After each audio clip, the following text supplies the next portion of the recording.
Now, in this lecture and the next few lectures, I want to start talking about man-in-the-middle attacks. These are attacks that we can launch only if we are able to intercept the communication between two devices. Hence the name man-in-the-middle attacks. So, a normal communication would look like this, where the device is directly communicating with the entity that they want to communicate with. In a man-in-the-middle attack, the hacker would be able to place themselves in the middle of the connection, allowing them to intercept and see anything that is being transferred between the two devices. Now, there are a number of ways to achieve this.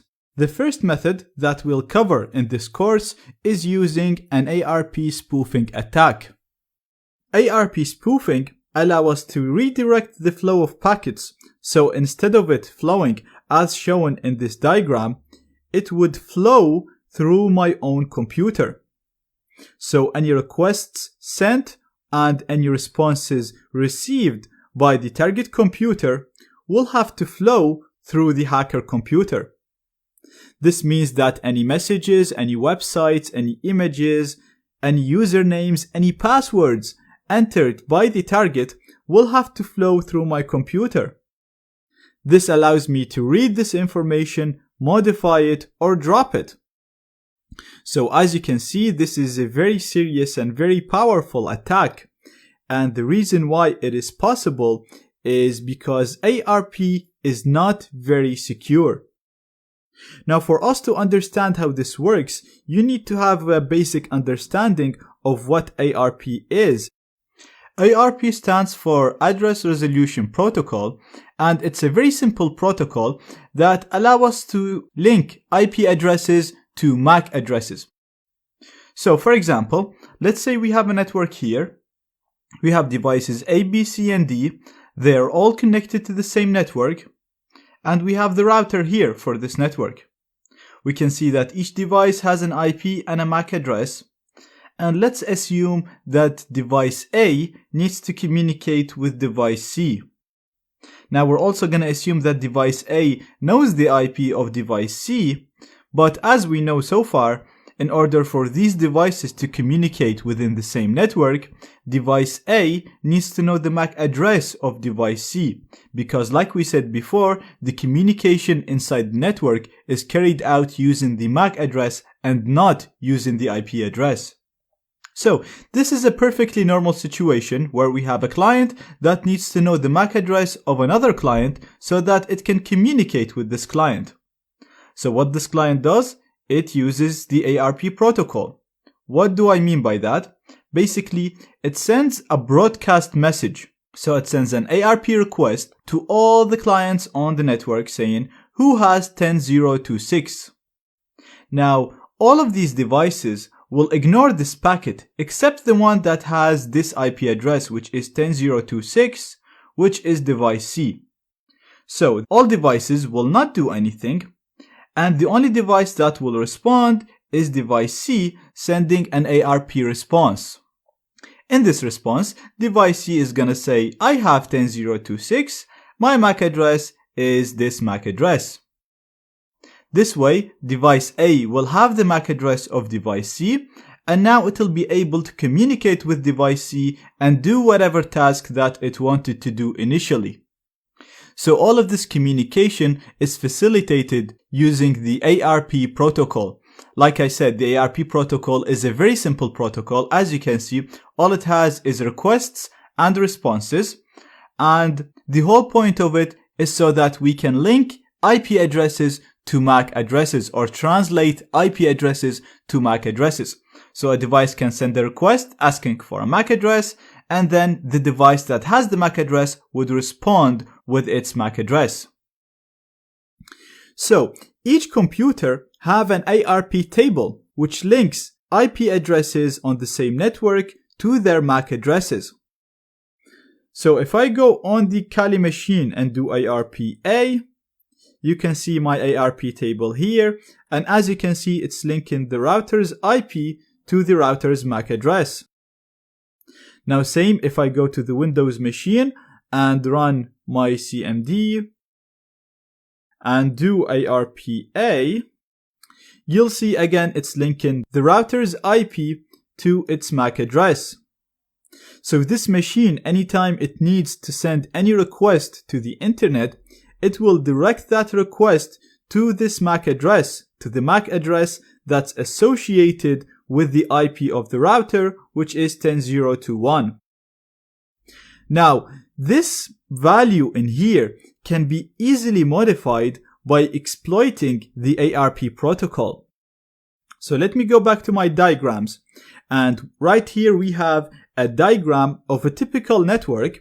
And you can see that normally any device that's connected to the network, if it wants to send requests, it will send them to the router. The router will go and send that request to the internet, wait for the response, and then forward the response to the device that requested it. So if the hacker or the victim or any other computer on the network wanted to send a request, they will send that request directly to the router. Now what we can do is we can exploit the ARP protocol and send two ARP responses, one to the gateway and one to the victim. We're gonna tell the gateway that I am at the IP of the victim. So the access point will update its ARP table and it'll associate the IP of the target with my MAC address. We'll do the same with the victim, so we'll send it an ARP response. We're gonna tell it that I am at 10.0.2.1. So it's going to update its ARP table and associate the IP of 10.0.2.1 with my own MAC address. So the result of this, the victim is gonna think that I am the router, and the router is gonna think that I am the victim.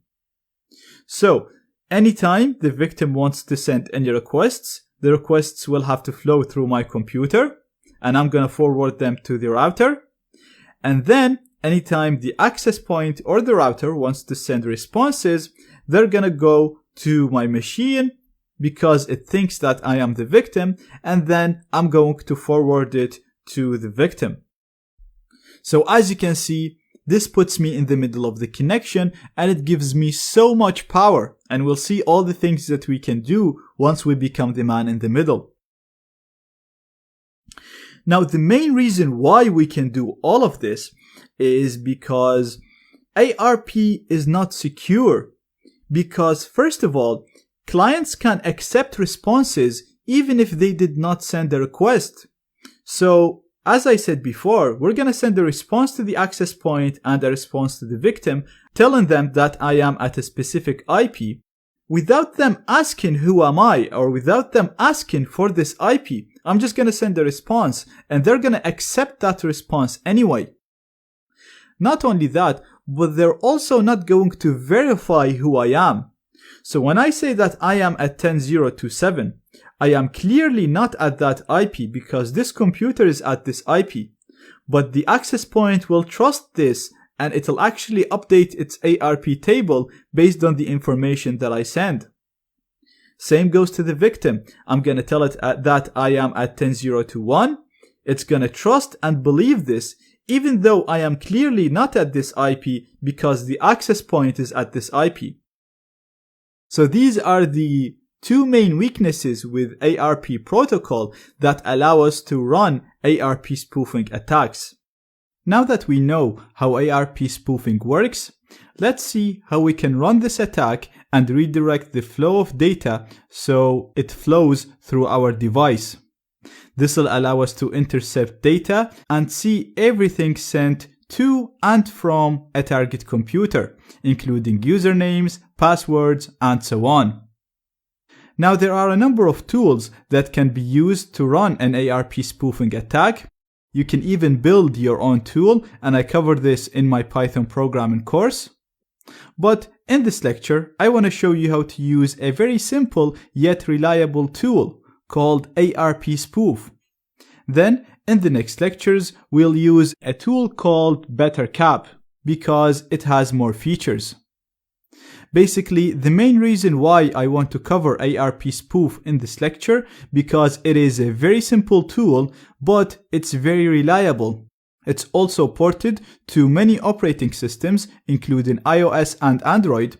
Therefore, if you learn how to use it here, you'll be able to use this tool on all of the other operating systems. So, you can only use this tool to redirect the flow of data and make it flow through your computer, and then you'll have to use another tool like a packet sniffer like Wireshark to analyze this data and do more stuff with it. And we'll cover all of this later on in the course. Now, using ARP spoof is very simple. First, we're gonna have to type its name, so it's ARP spoof. Then we're gonna do -I to specify the interface that is connected to the target network. And in my case, it's ETH0 because that's the interface that's connected to the network. So if I do ifconfig, you'll see ETH0 is the interface that's connected. Now, as you can see, I'm gonna be running this attack against my virtual NAT network. You can run this attack against any type of network, even Wi-Fi networks, and I will cover that later on in the course. But for now, just until you properly understand how this works, I highly recommend you do like I'm doing right now and test the attack against the virtual NAT network. So all you'll have to do is make sure the Kali machine and the target Windows machine are both configured to use the same NAT network. So we're gonna do -T to specify the target, and my target is at 10.0.2.7. As you can see in here, that's the IP of my target. And I'm gonna have to give it the IP of the gateway, which is at 10.0.2.1, as you can see in here. Now this will spoof the target, telling him that I am the router. We'll also need to run this command once more in here. So I'm gonna clear the screen, and again I'm gonna do ARP spoof IETH0, and the target this time is going to be 10.0.2.1 and 10.0.2.7. So right now we're going to be telling the router that I am the victim. So the first one will fool the victim, the second one will fool the router. Now keep in mind, this attack will work against both Ethernet and Wi-Fi or wireless networks. I'm running it right now against the virtual network, which acts as an Ethernet or a wired network, but the attack can be executed exactly the same against wireless networks. All you have to do is connect a wireless adapter to the Kali machine, connect the adapter to the target network, and use it. So the same concept as the network scanner applies. You need to have a wireless adapter that works well with Kali, and you need to have that adapter connected to Kali and connected to the target network. So I'm gonna hit enter here, and I'm gonna hit enter here. And now if we go to the target machine and run the same command, ARPA, you're gonna see that the MAC address now for the router is different than what it was. And this is actually the MAC address of the Kali machine. So right now, this Windows machine thinks the router is at this MAC address, and every time it needs to send requests, it will send it to this MAC address, which means that they will be sent to this computer right here. Now, this computer is not a router, so when it gets requests, it's actually going to stop them from flowing and going to the router. This is a security feature in Linux. So you need to enable port forwarding so that this computer would allow packets to flow through it just like a router. Now to enable port forwarding, we're going to do echo 1 to proc sys net IP version 4 IP forward. And as you can see, this command gets executed with no issues, and right now this computer will still have its internet access, so we can go and browse any website we want.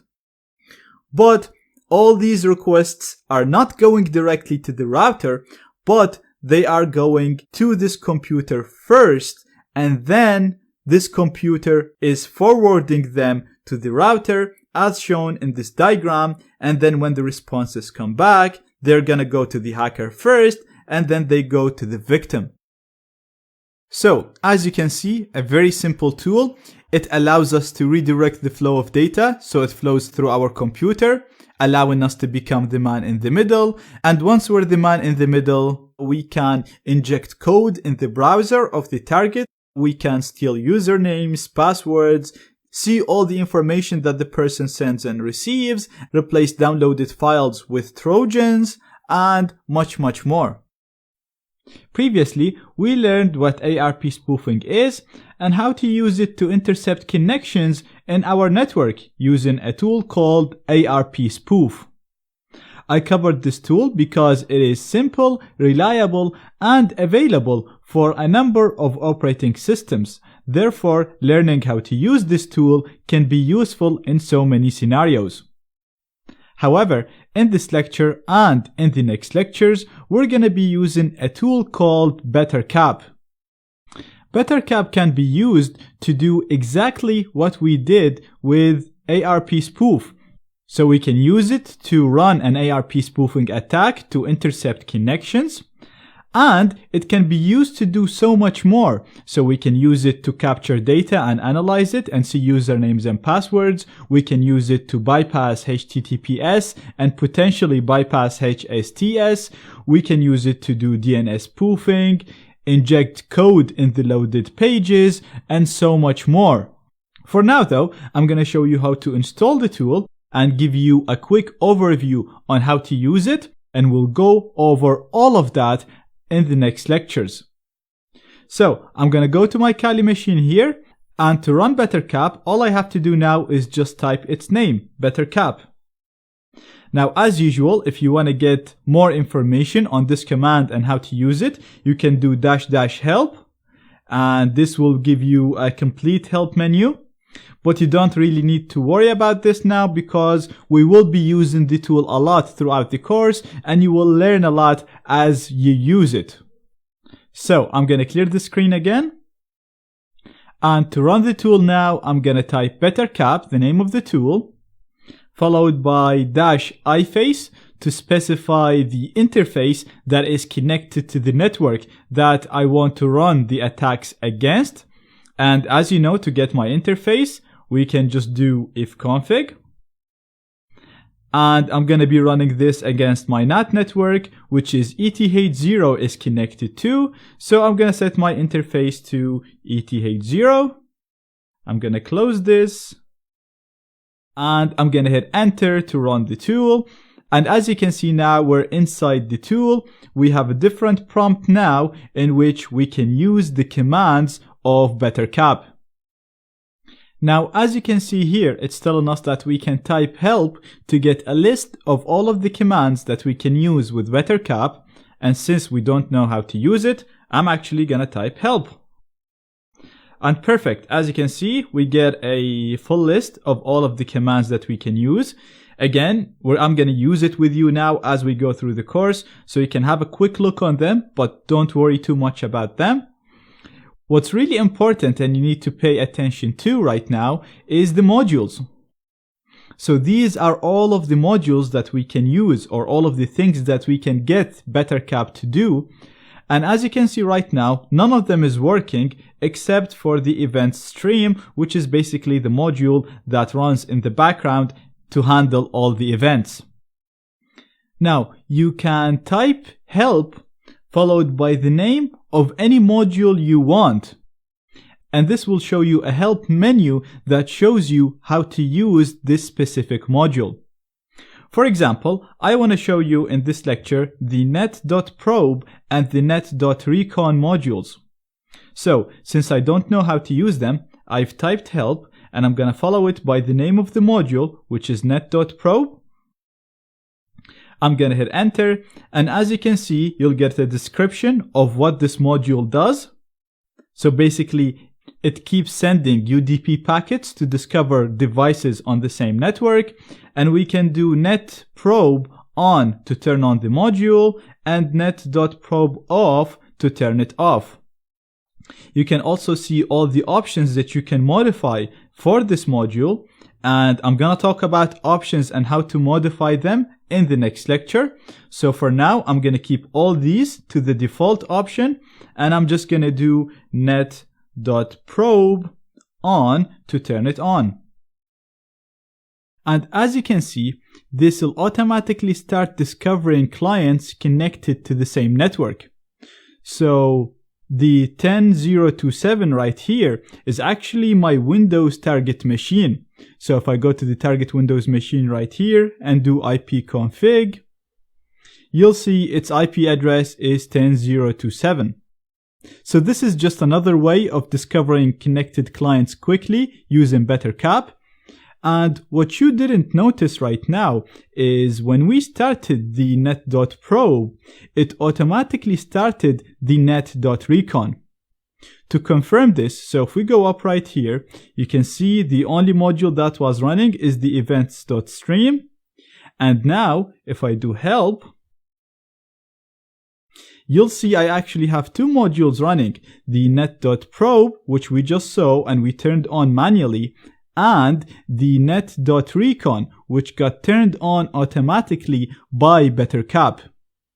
The reason for this is because the net.probe sends probe requests to all possible IPs, and then if we get a response, the net.recon will be the one detecting this response by monitoring my ARP cache and then adding all of these IPs in a nice list so we can target them. So now, because the net.recon is actually running, we can do net.show to see all of the connected clients. And as you can see, we get a nice list of all of the connected clients. We can see their IPs. We can see the corresponding MAC addresses for these clients. And it can also show you information right here about each one of these IPs. For example, it's telling us that this IP right here is the IP for ETH0. So this is the IP of this computer. It's also telling us that this IP right here is the gateway. This is the IP of the router. And you can also see at the vendor in here, it's attempting to discover the manufacturer of the hardware used in each of these clients. So as you can see for the gateway, it thinks that it uses a Realtek chipset. Now you can also see here the 10.0.2.7 device. Like I said, this is my target Windows device right here. So that's it for this lecture. I just wanted to give you a quick overview on how to get help about a specific module, how to run a specific module, and analyze the results that it returns. And in the next lecture, I'm going to show you how we can run an ARP spoofing attack using BetterCap to intercept the data and read usernames and passwords that flow through the network once we become the man in the middle, once we intercept the connection. Now, in this lecture, I want to show you how to run an ARP spoofing attack using BetterCap. This will allow us to place our computer in the middle of the connection and intercept data. Not only that, but we're also going to see how we can read this data so we can see all the URLs and all the websites that the target visits, and we'll see everything that they post. So anything, any usernames, any passwords they send to any websites, we're going to be able to capture them and see them. So first, we need to become the man in the middle, and we're going to do this using a module called ARP Spoof. So if I scroll up to the help menu, you can see we have a module here called ARP Spoof. So as usual, if we don't know how to use this module, we're going to do help arp.spoof because we want to see how to use this module and see all the options that we can set for it. So as you can see, as usual, we can do ARP spoof on to turn this module on. We can do arp.ban on, and this will literally just cut the connection of the target. This is very simple. You can try it on your own time. I'm not going to do it here. You can do ARP spoof off to turn it off and arp.ban off to turn the ban off. Now, in the previous lecture, I also said anything you see under the parameters are the options that we can set for this specific module, but I didn't show you how to modify that. So in this lecture, we're actually going to be modifying some of these options. Now, as you can see, the tool is actually very helpful because first of all, it's giving us the option name in yellow here. So these are the options that we can set, that we can change. And then it's also telling us a description of what this option does and the default value. So for example, we can see we have an option called arp.spoof.fullDuplex. You can see the description for this option, and basically what this option will do, if you set it to true, it will spoof both the router and the target. So it's similar to what we did with ARP spoof when we executed the command twice to spoof both the router and the target. So if you set this to true, both the router and the target will be spoofed and you will be in the middle of the connection. If you leave it to the default, which is false, you will only spoof the target machine. Now this can be useful if the router has some sort of protection against ARP spoofing attacks, because you won't be interacting with the router at all.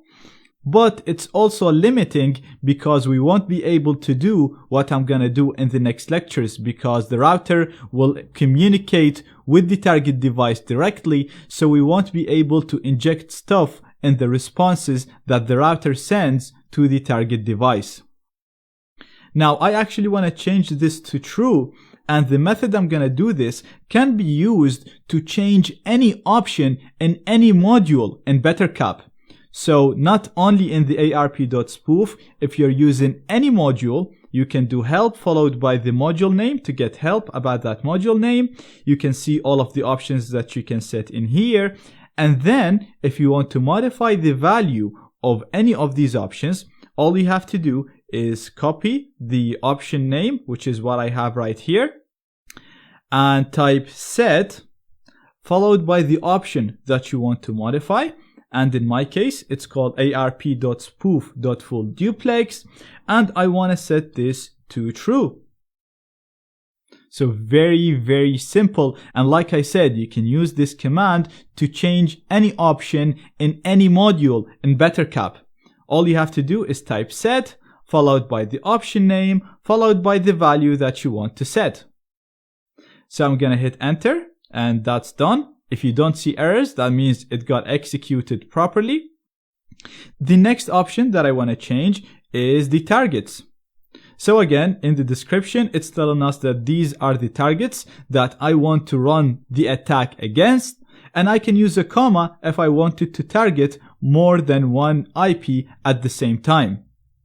So again, just like what I did before, I'm going to do set, followed by the option name, which is arp.spoof.targets, and you can actually use the tab to autocomplete. So if I just type TA tab, it will autocomplete the targets for me. And after this, I'm going to put the value that I want to set this option to, which is the IP of my target. And we can get this using NetDiscover, using ZenMap, or using the result that I got in here after I run the recon module. I did net.show, and we got all of this, which is the list of all of the computers connected to the same network. And my target right now is this particular device, the 10027. This is my Windows virtual machine right here. So I'm going to put the IP 10027. And again, we don't see any errors, which means that everything got executed as expected. Now we're ready to run the tool. And again, based on the help menu that we got, we can do ARP spoof on to turn this module on. So we're going to do arp.spoof on.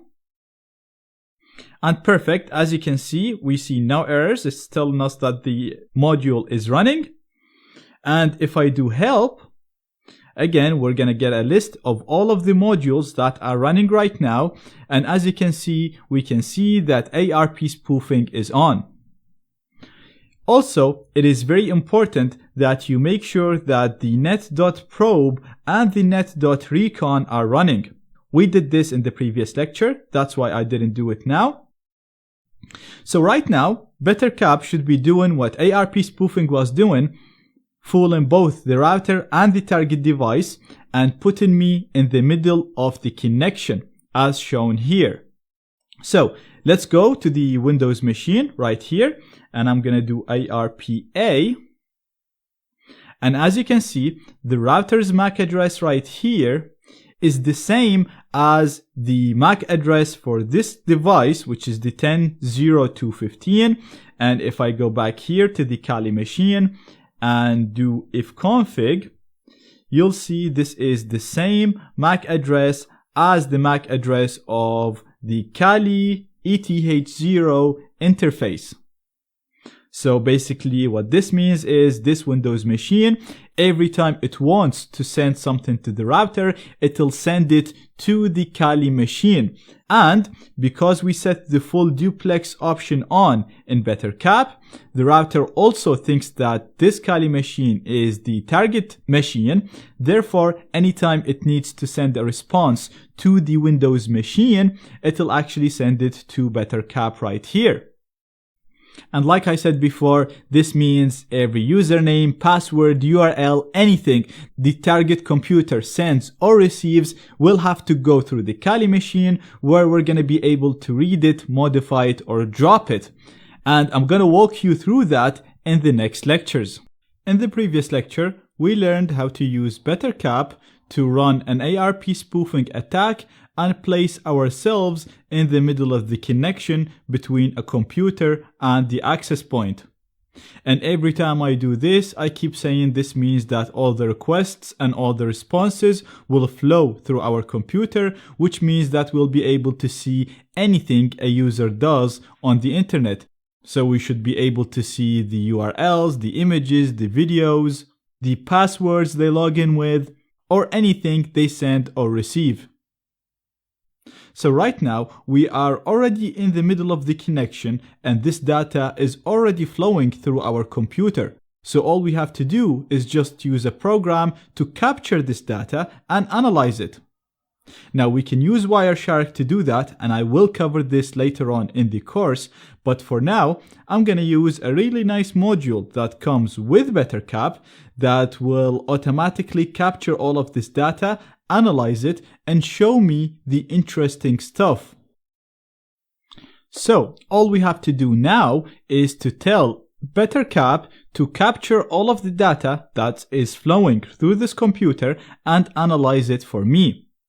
And to do this, we can use the net.sniff module. So you can do help followed by net.sniff to see all of the options that you can set for this module. But I showed you how to read options and change them. So for now, I actually want to run it without modifying any of the options. So I'm just going to do net.sniff on. So now everything that's going to flow through this computer will be captured and analyzed by the net.sniff module. So I'm going to close this terminal window and let's go to the target Windows computer. I'm going to open my web browser and we're going to generate some traffic and see if that's going to be captured by BetterCap. What we're doing right now will not work against HTTPS. But don't worry, we'll talk about how to bypass HTTPS later on and why this won't work. But for now, for testing, I'm just going to go to a website called VulnWeb. And I'm going to include its link in the resources of this lecture. So as you can see, this is a normal website that doesn't use HTTPS. It also has a number of links here. So if I click, for example, on this link, everything is loading fine, as you can see here. But if we go to the Kali machine, you'll see that every request that we sent was actually captured by this computer. So you can do this to any computer that is connected to the same network as you, whether it's a wired or a wireless network. So you can see there were requests sent to Google.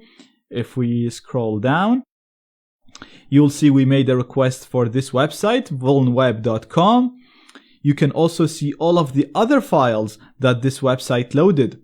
So you can see we have a logo loaded here. You can see we have a styles file being loaded here.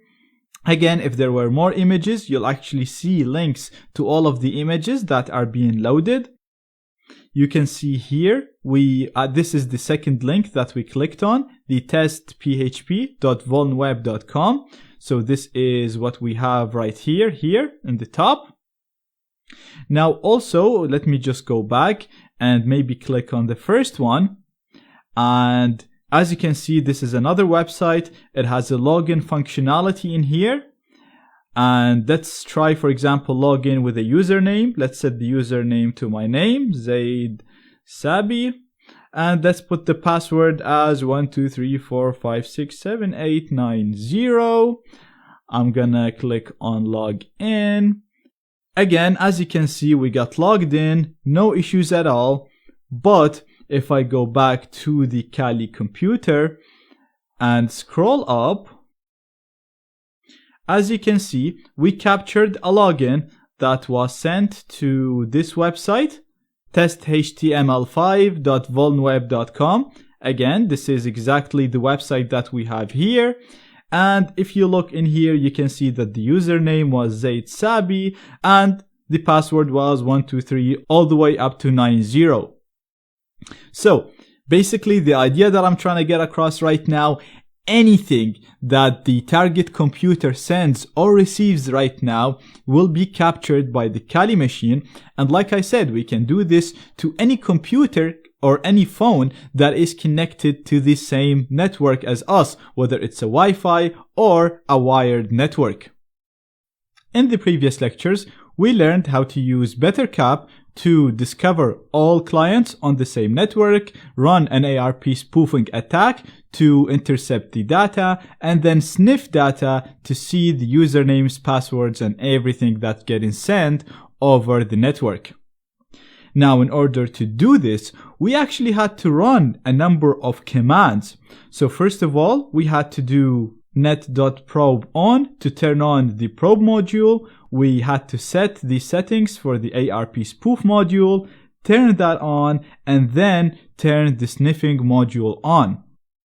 Now, every time you want to do this, every time you want to intercept data and see it on screen, you're going to have to do all of the steps that I showed you in the previous lecture. Or, if you're lazy like myself, you can use a caplet to do all of that automatically, which is exactly what I want to show you in this lecture. So, what do I mean by a caplet? Well, basically, a caplet is just a text file that contains all of the commands that you want to run. So, I'm going to resize this menu. I'm going to open a text file. And I'm just going to organize this a little bit to make it easier to follow. And I'm going to clear this window here. And I'm going to go to the first command that we had to run in order to do this. So again, scrolling up, the first thing we did was net.probe on. So in my text file here, I'm going to literally type this command, net.probe on. And as we saw, this will automatically start the net.recon module. Again, we enabled both of these modules in order to discover the connected clients and keep automatically discovering any new clients that connect to the network. The next thing that we did was modify the settings for the ARP spoof module. So we did set ARP spoof full duplex to true. I'm going to actually copy this and paste it here. Then we set the target IP. So again, I'm just going to copy this and paste it here. And keep in mind, this is very important. You want to make sure that you change the IP here to the IP of your target all the time. And if you are targeting multiple computers, you can just use the comma and type the next IP after the comma. Next, we turned on the ARP spoof module. So again, this is what I'm going to do here. I'm going to do ARP.spoof on. And finally, we also ran the sniffer by doing net.sniff_on. So again, I'm just gonna type this in here, net.sniff_on. So this is actually a nice summary of what we did in the previous lectures. Again, like I said, every time you want to intercept the connections, you're going to have to start BetterCap and run all of these commands manually.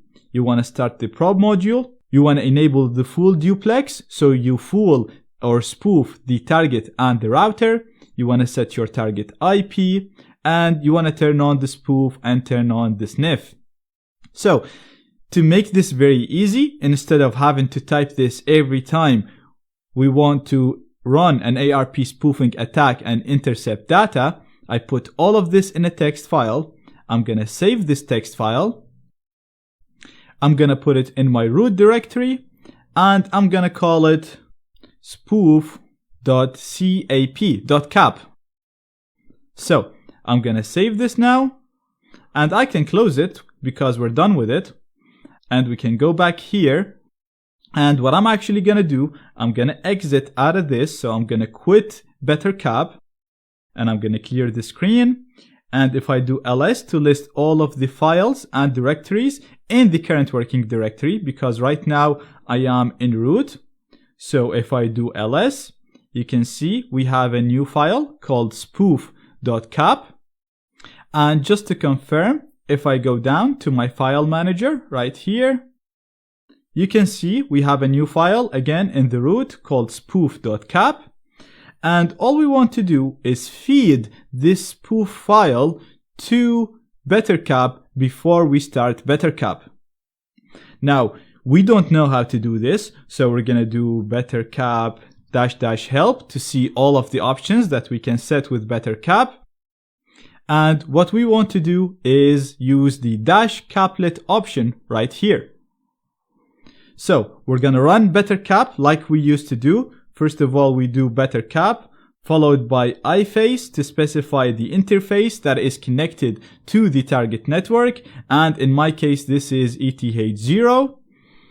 So far, this is identical to what I've been doing in the previous lectures.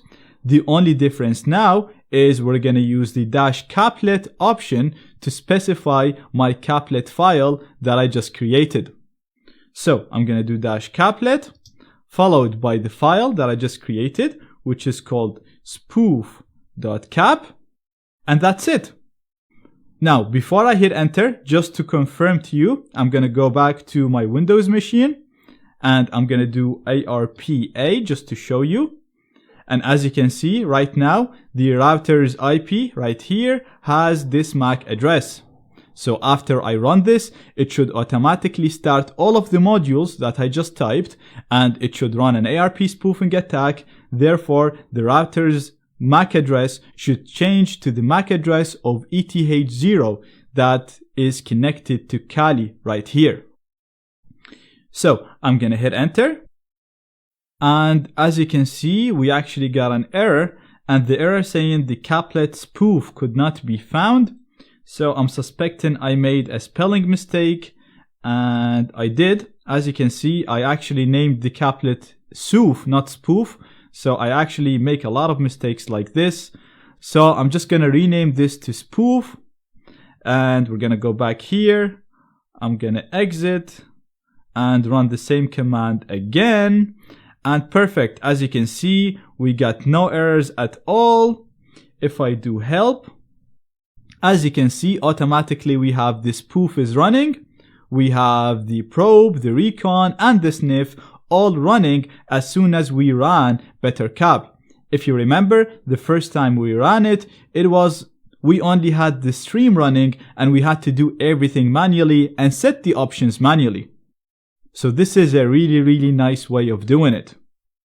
Now, let's confirm that everything is working as expected. So I'm going to go to the Windows machine, and we're going to do ARPA again. And perfect. As you can see, the router's MAC address has changed to the same MAC address as the Kali machine. And the original router's MAC address, the correct one, was this. So this means that this Windows machine is now spoofed, thinking that the Kali machine is the router, and the router now thinks that the Kali machine is this machine. This will place Kali in the middle of the connection. And just to confirm this, just real quick, I'm already in VulnWeb. This is the website that we tested the login before.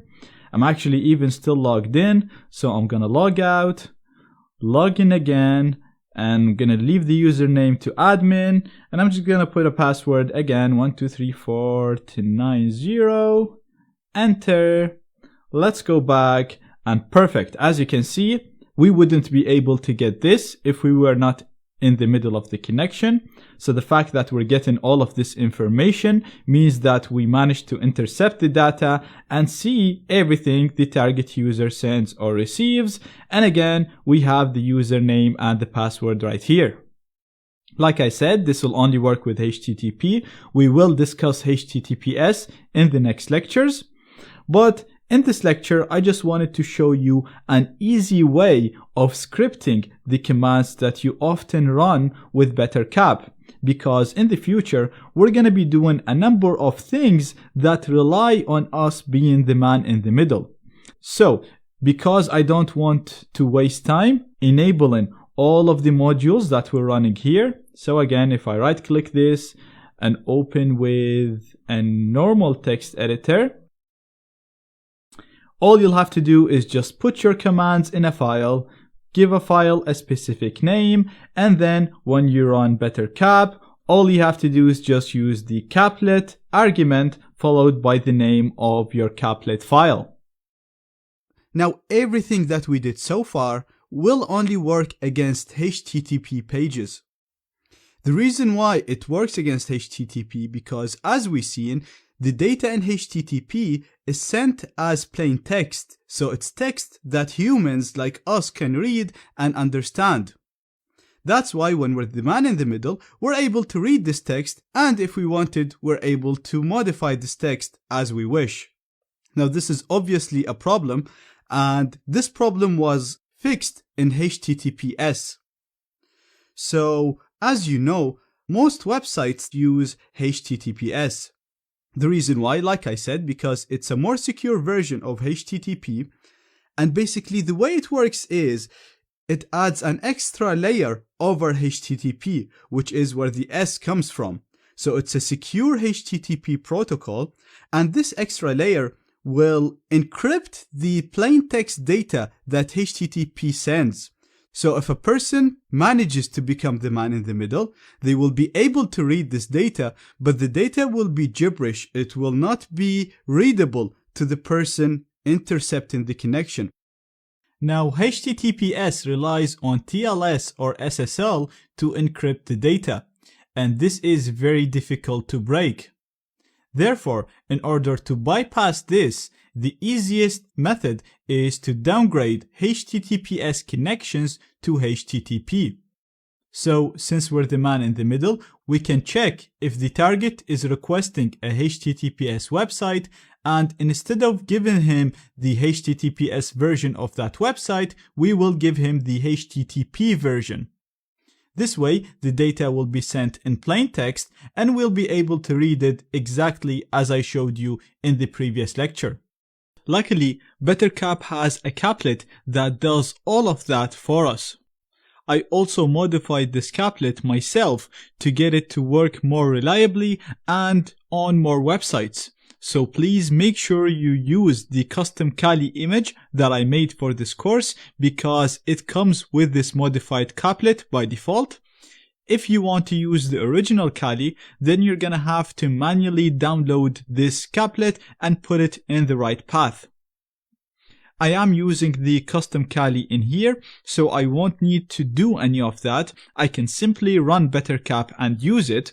But before doing that, I just want to go to the home directory and modify the spoof caplet that we have been using in the previous lectures. I just want to modify one thing in this, so I'm going to right click it and open it with LeafPad. And what I want to modify is I want to add an option to the sniff in here. So as you know, this line net.sniff on will turn on my sniffer, but before turning it on, I want to set the net.sniff.local to true. And what this option will do, it'll tell Bettercap to sniff all data even if it thinks this data is local data. The reason why I set this option to true, because once we use the HTTPS bypass caplet, the data will seem as if it's being sent from our computer. So Bettercap will think these passwords belong to me, to my computer, and it will not display it to me on screen. That's why we're setting it to true, so that we can see all the usernames and the passwords sent on the websites that we will downgrade from HTTPS to HTTP. So I'm going to save this, Control S, and quit it, Control Q. And now we are actually ready to go and see how we can downgrade HTTPS to HTTP and steal passwords from login pages that use HTTPS by default.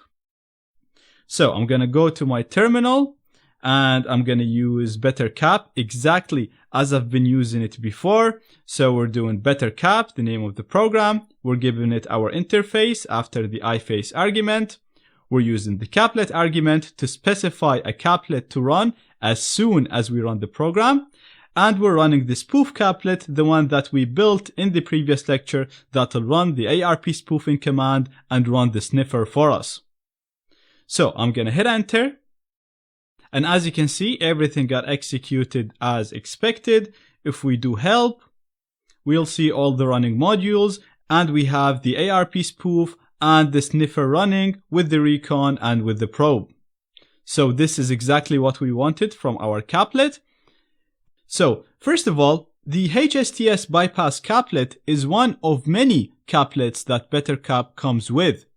If you want to list all of these caplets, you can do caplets.show. And as you can see, you'll get a list of all of the caplets that you have and their location on the system.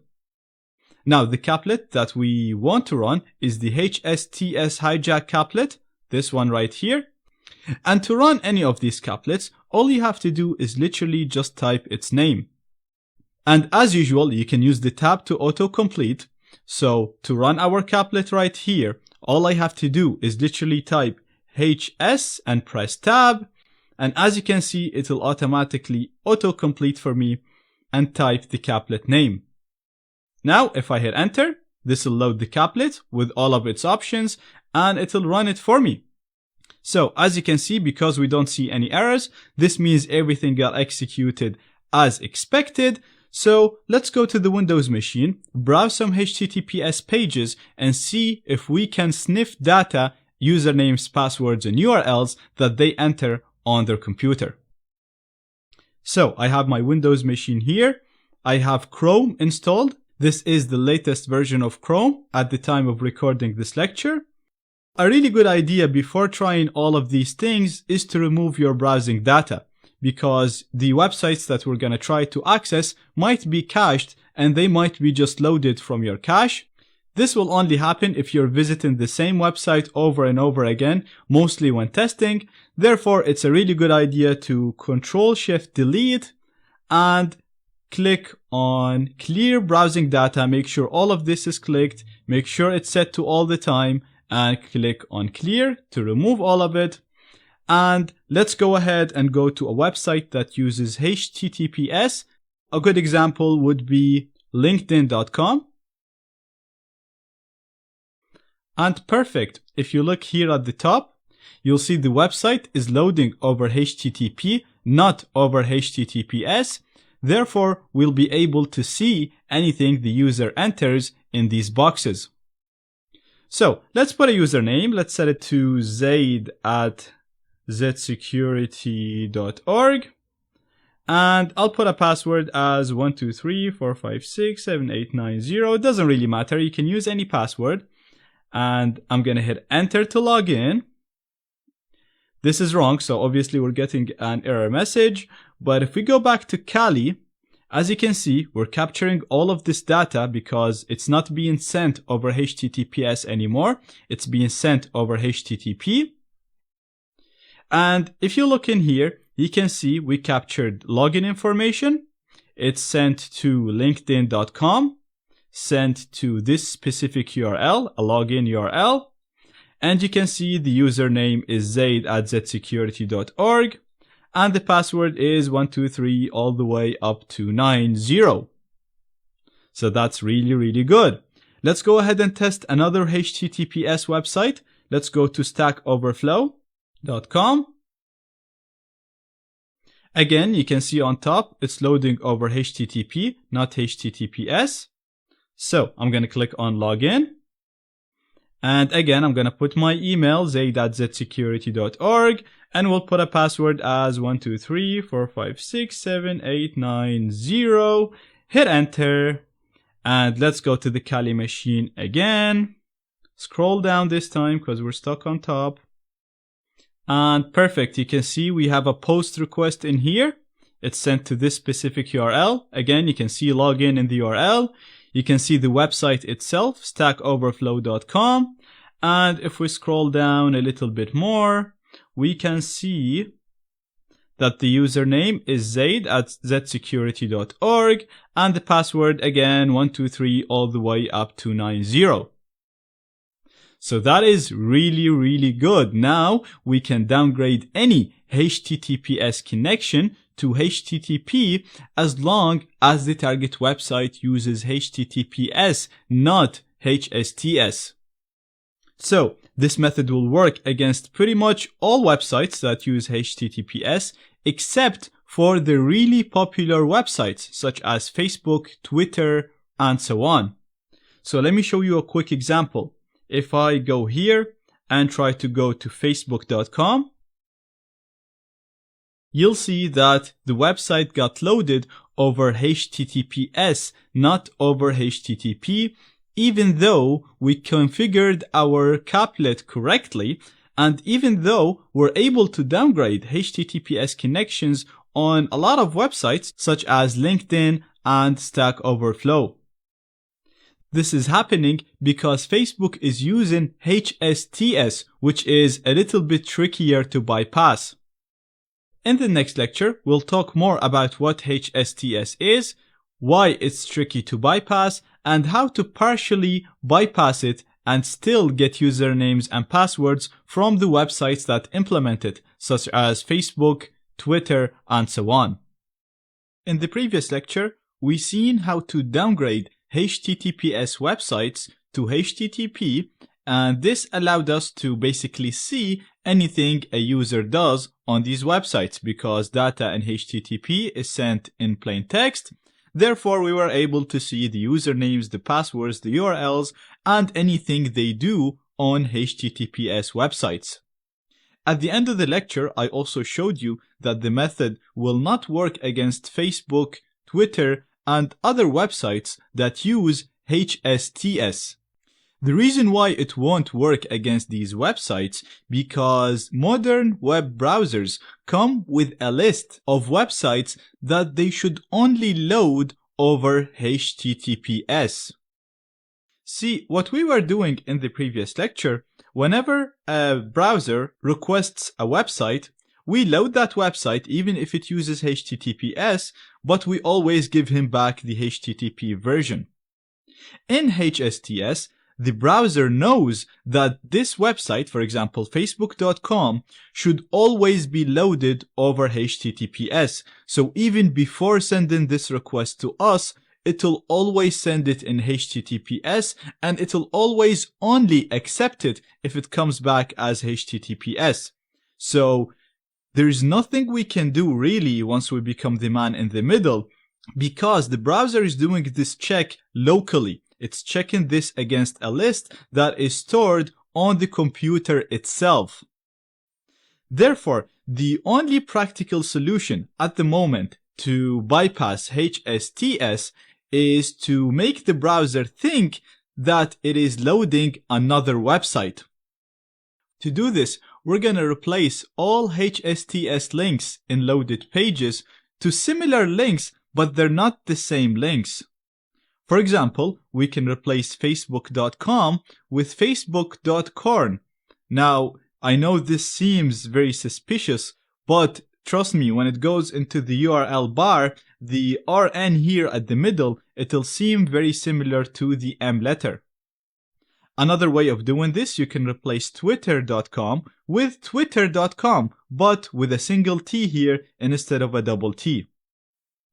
I know this sounds a little bit confusing right now, but let me go and do it practically and you will see how this is gonna work.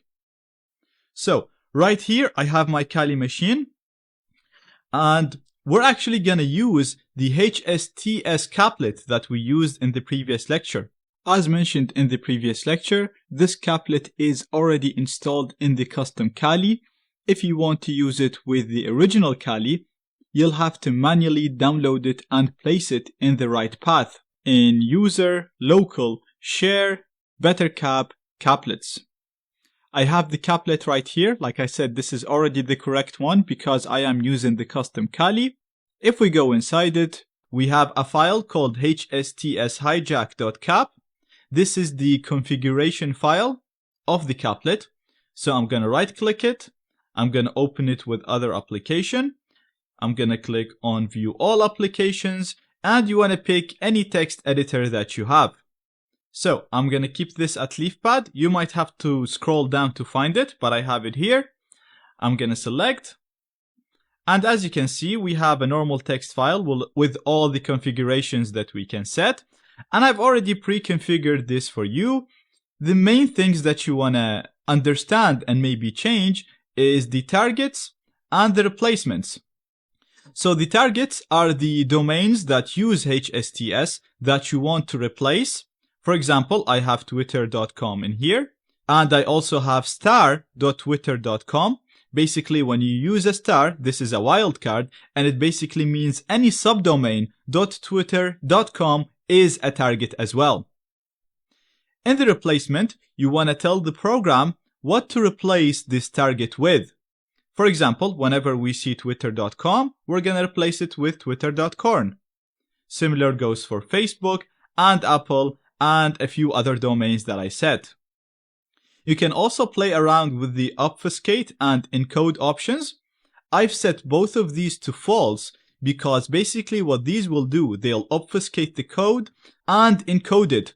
But I noticed some browsers like Firefox will block obfuscated or encoded code. That's why I set both of these to false so that the code is left as is. Here in the payloads, you can set any other JavaScript code that you want to inject. Leave this the same. We'll talk about JavaScript injection in a future lecture. Finally, you want to make sure that the DNS spoof domains are set exactly the same as the replacements in here. So I literally copy this line and paste it here. Now I'm actually going to keep all of this the same. I don't need to modify any of it. But like I said, if you're targeting different websites or if you want to use different replacements, for example, if you wanted to use a Twitter with a single T and keep this .com, you can do that here. If you wanted to use a Facebook with a single O and keep this .com again instead of .corn, you can do it here. Once done, make sure you save and quit this file. And we're ready to run the attack. So running this attack is actually going to be identical to what we did in the previous lecture. You just want to make sure you modify this file properly. So going back to bettercap, I'm going to clear the screen, run bettercap with the same command, loading the spoof caplet so we can do all of the ARP spoofing commands and run the sniffer all automatically. And perfect, as you can see, everything is running as expected with no errors. If you run this and you get an error, just do exit and run bettercap again. Next, we want to run the caplet, the HSTS hijack caplet, exactly as shown in the previous lecture. All we have to do is type hstab, it'll autocomplete for us, and hit enter to run it. Again, as you can see, no errors, so everything is working as expected. Let's go to the target machine and see how this is going to work. So I have my Windows machine right here. This is Chrome, the latest version. And before I do anything, like I said, it's a good idea to always just remove the browsing data. And before I actually load any websites, it is very important to understand that even with everything that we're doing right now, if you try to go to Facebook and type .com at the end here, it will not work. What we're doing right now will not work because Chrome right here has a list that is stored on this computer that says do not load facebook.com unless it is loaded over HTTPS. So if you type Facebook right here like this, it will not work. The only way we can do this is if the user first goes to a search engine, for example, google.ie for Ireland, and then in Google, as you can see, Google doesn't use HSTS, so we bypass this using the normal HTTPS bypass.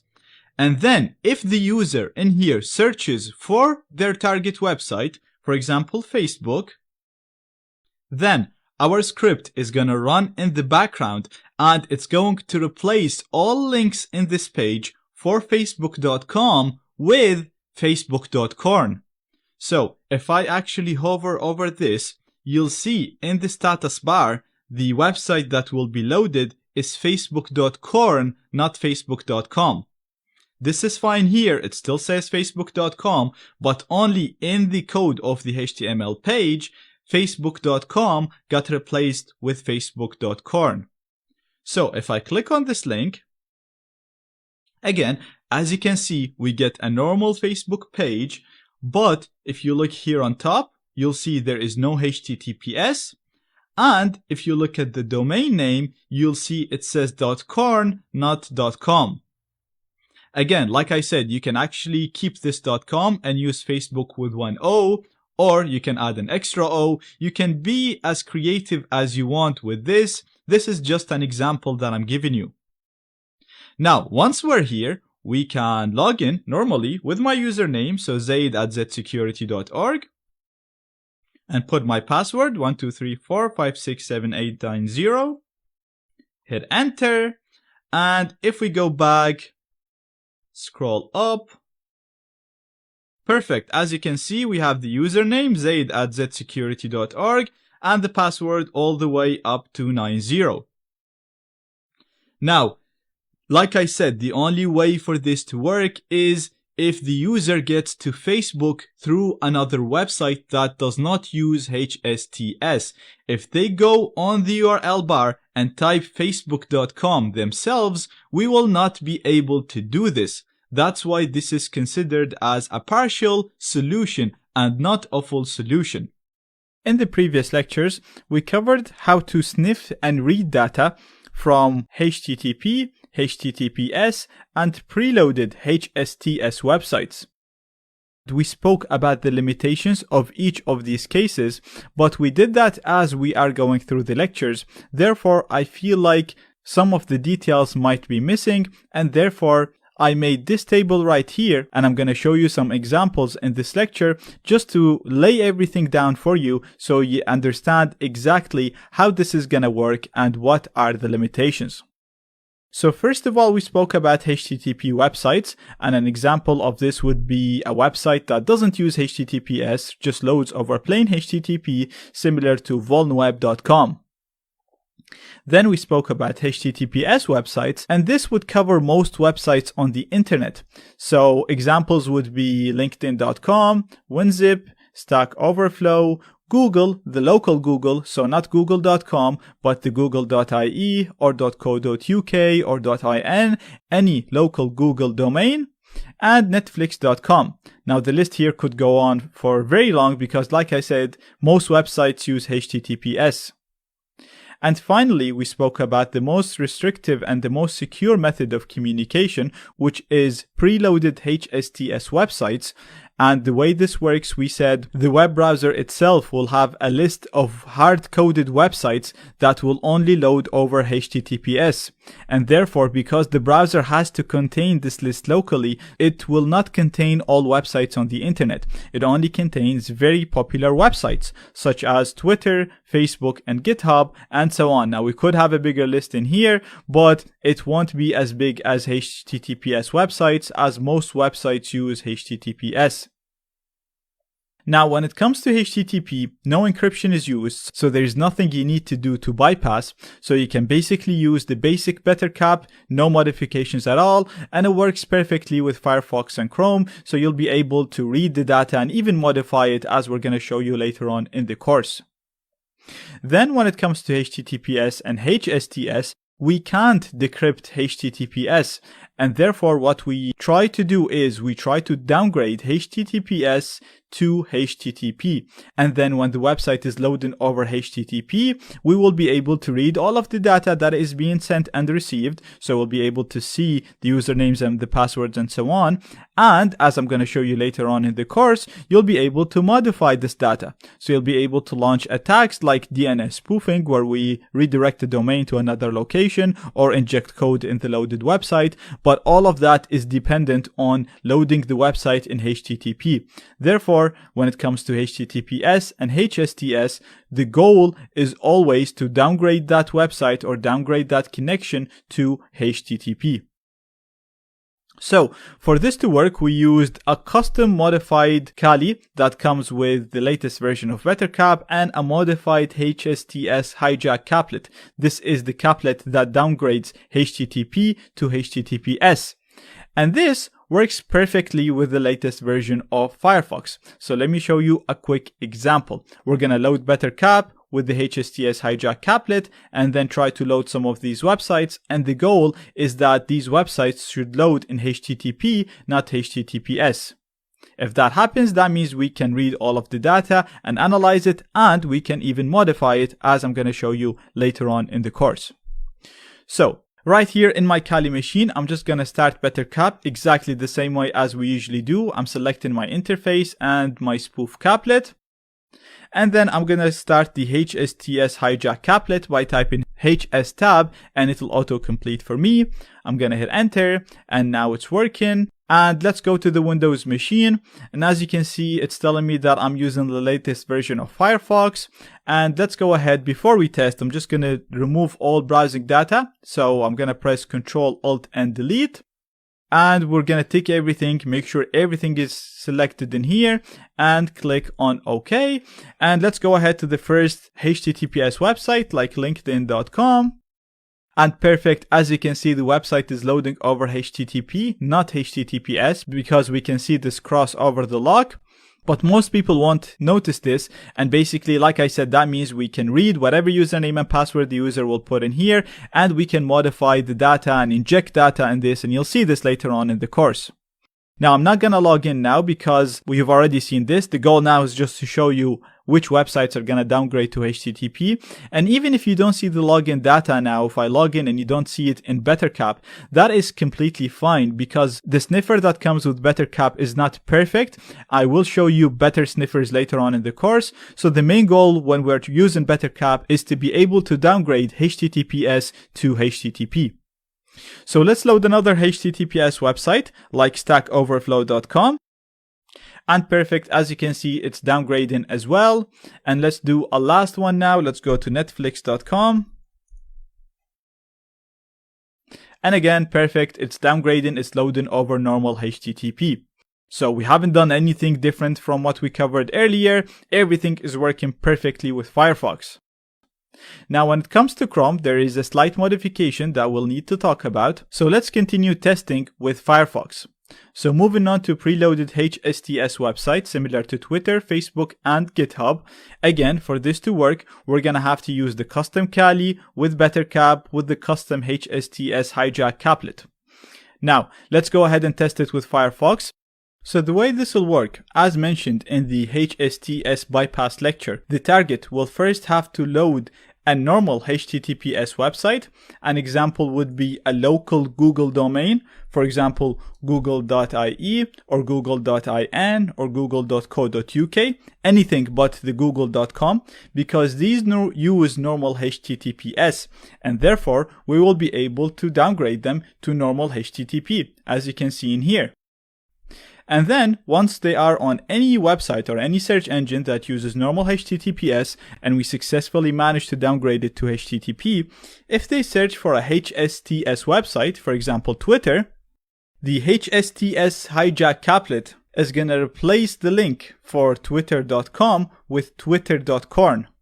Therefore, that will bypass the hard-coded list that the browser comes with, because it does not have an entry for a website that is called twitter.corn. So if I hover my mouse over here, you can notice at the bottom the website that we will go to is twitter.corn and not twitter.com. Now this replacement takes a second or two, so if you hover over it straight away as soon as the website loads, you might actually notice twitter.com, and then instantly it's going to change to .corn. Once it changes, if the user opens this, you're actually going to get a redirect notice like this one that will not work automatically. So this is another limitation with this method. But if the user actually goes ahead and loads the website, you will notice that we will get a website that is identical to Twitter, which we can use to sign in or sign up, but the website is loading over normal HTTP, not HTTPS. And if you note, it's twitter.corn, not .com. So if the user looks in here, they might be able to notice that something is fishy happening, but I would say it'll pass most users. So now that the website is loading over normal HTTP, you can first of all read the data the user sends, for example, usernames and passwords, and you'll also be able to manipulate this page and inject evil code in it, and we will cover that later on in the course. Let's have another example. So let's close these and let's go ahead and look for Facebook. Again, Facebook is another example of a website that uses HSTS. If we hover over it, you can see already it's being replaced to facebook.corn. So let's open it in a new tab and open it again. And perfect. As you can see, Facebook loads normally over HTTP and not HSTS or HTTPS. Again, once the user logs in, you're going to be able to capture the username and the password, and you'll be able to manipulate this page.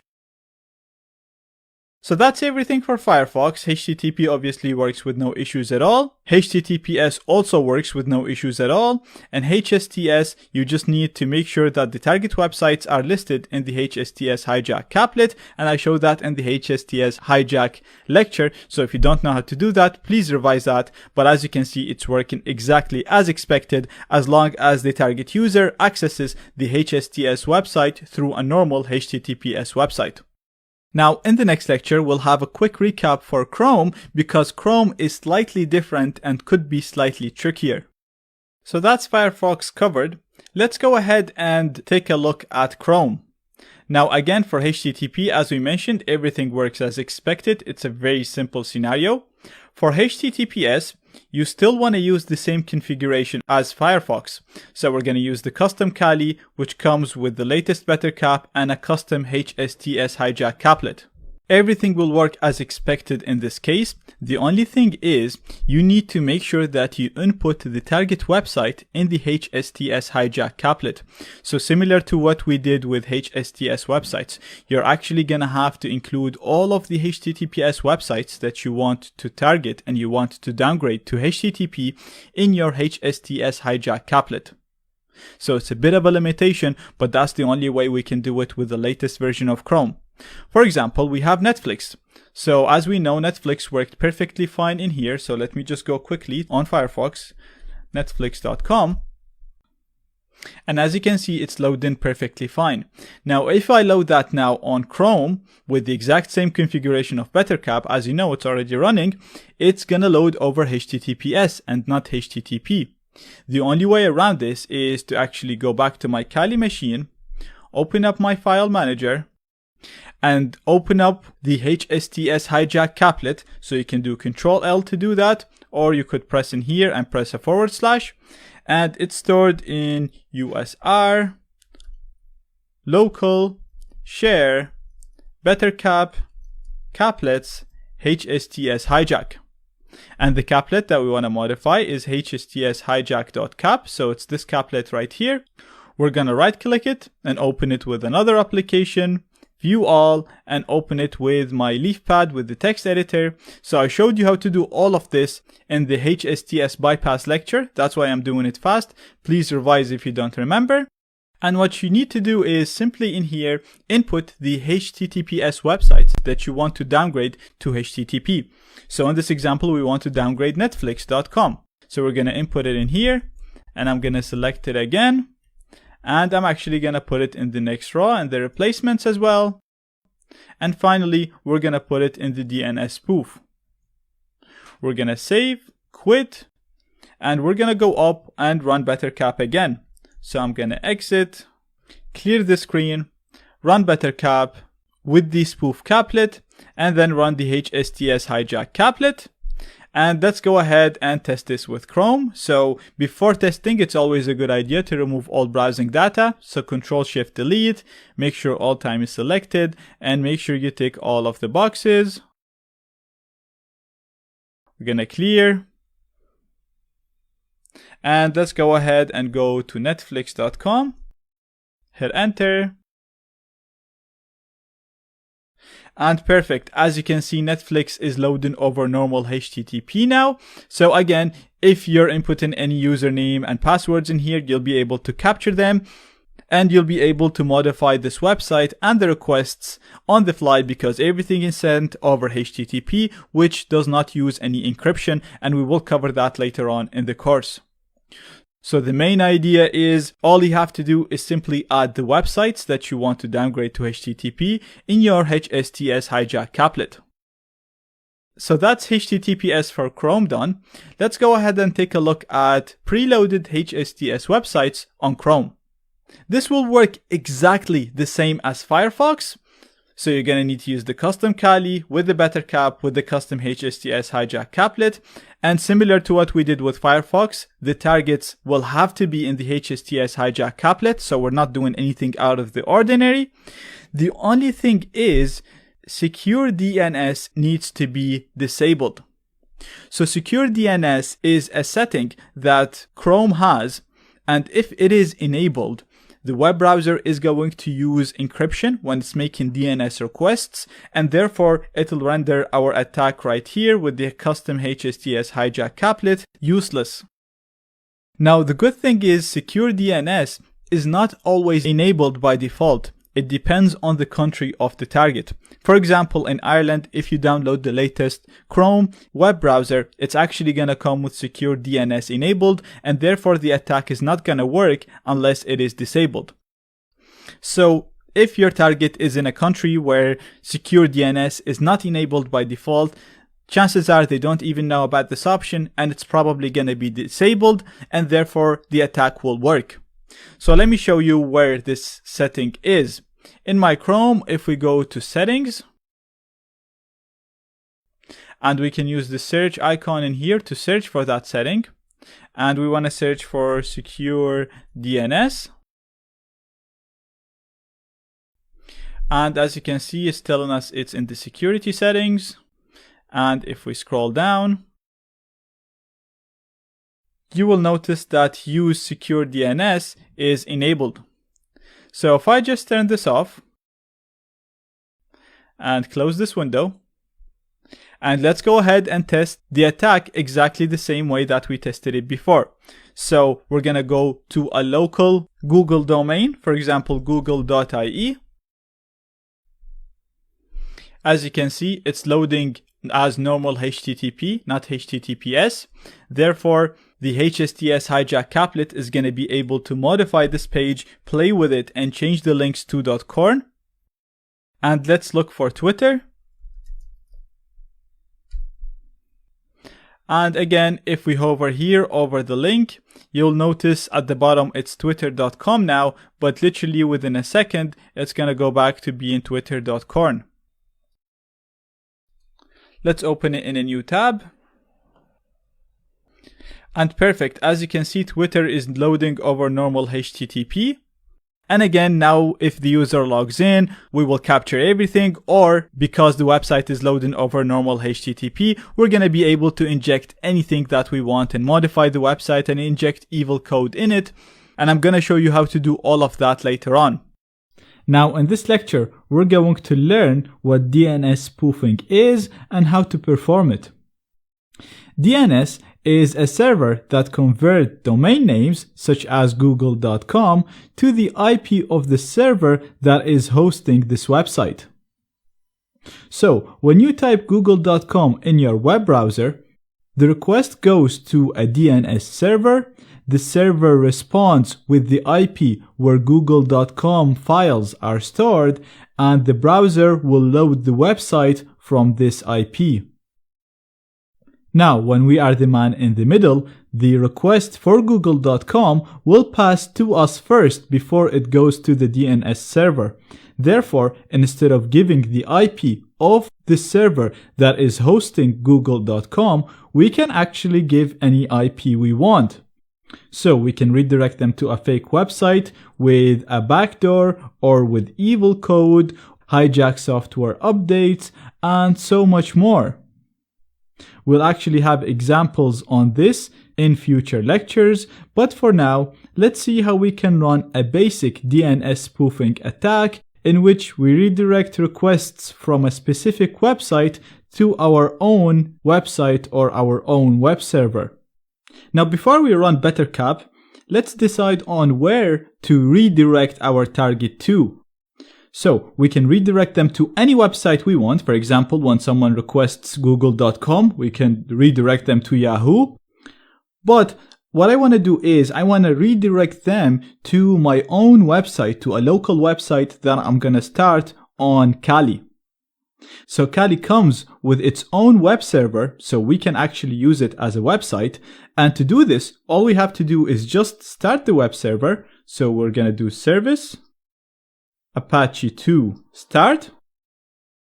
So Apache 2 is the name of the web server, and we're saying that we want to start the service. If I hit enter, we see no errors, which means that the server is working now. And to access this website, to access this server, we have to go to Kali's IP. So as you know, to get our IP, we can do ifconfig, and we can see our IP is 10.02.15. So if I just go to a web browser and go to 10.02.15, you'll see I'll get the default page of this website. Now the pages for this default website is stored in var www HTML. So I'm going to open my file manager and I'm going to click here on the title bar, press / to open it, and we're going to go to var www HTML. And as you can see, these are the files for this website. So if you want to install a fake website or any type of website, all you have to do is just put its files in here. Now, index.html is the file that gets loaded here by default. So this is what you see in here. So I'm actually going to right click it. I'm going to open it with another application. I'm going to select my text editor, and this will open the HTML code for me. And I'm actually just going to remove this, and I'll just put a smiley face. Like I said, we're just doing this for testing, so just showing you which files get loaded by default and where you can actually put a website if you wanted to host a proper website here. So I'm going to go back here, and if I refresh the page, you can see we get the smiley face in here. Now that's perfect. Right now we still haven't executed our DNS spoofing attack, but what I want to do is when my target tries to go to a specific website, I'm going to redirect them to this page that shows this smiley face. So let's go to the target machine first, and let's go to our target website. I'm going to do this against my own website, zsecurity.org.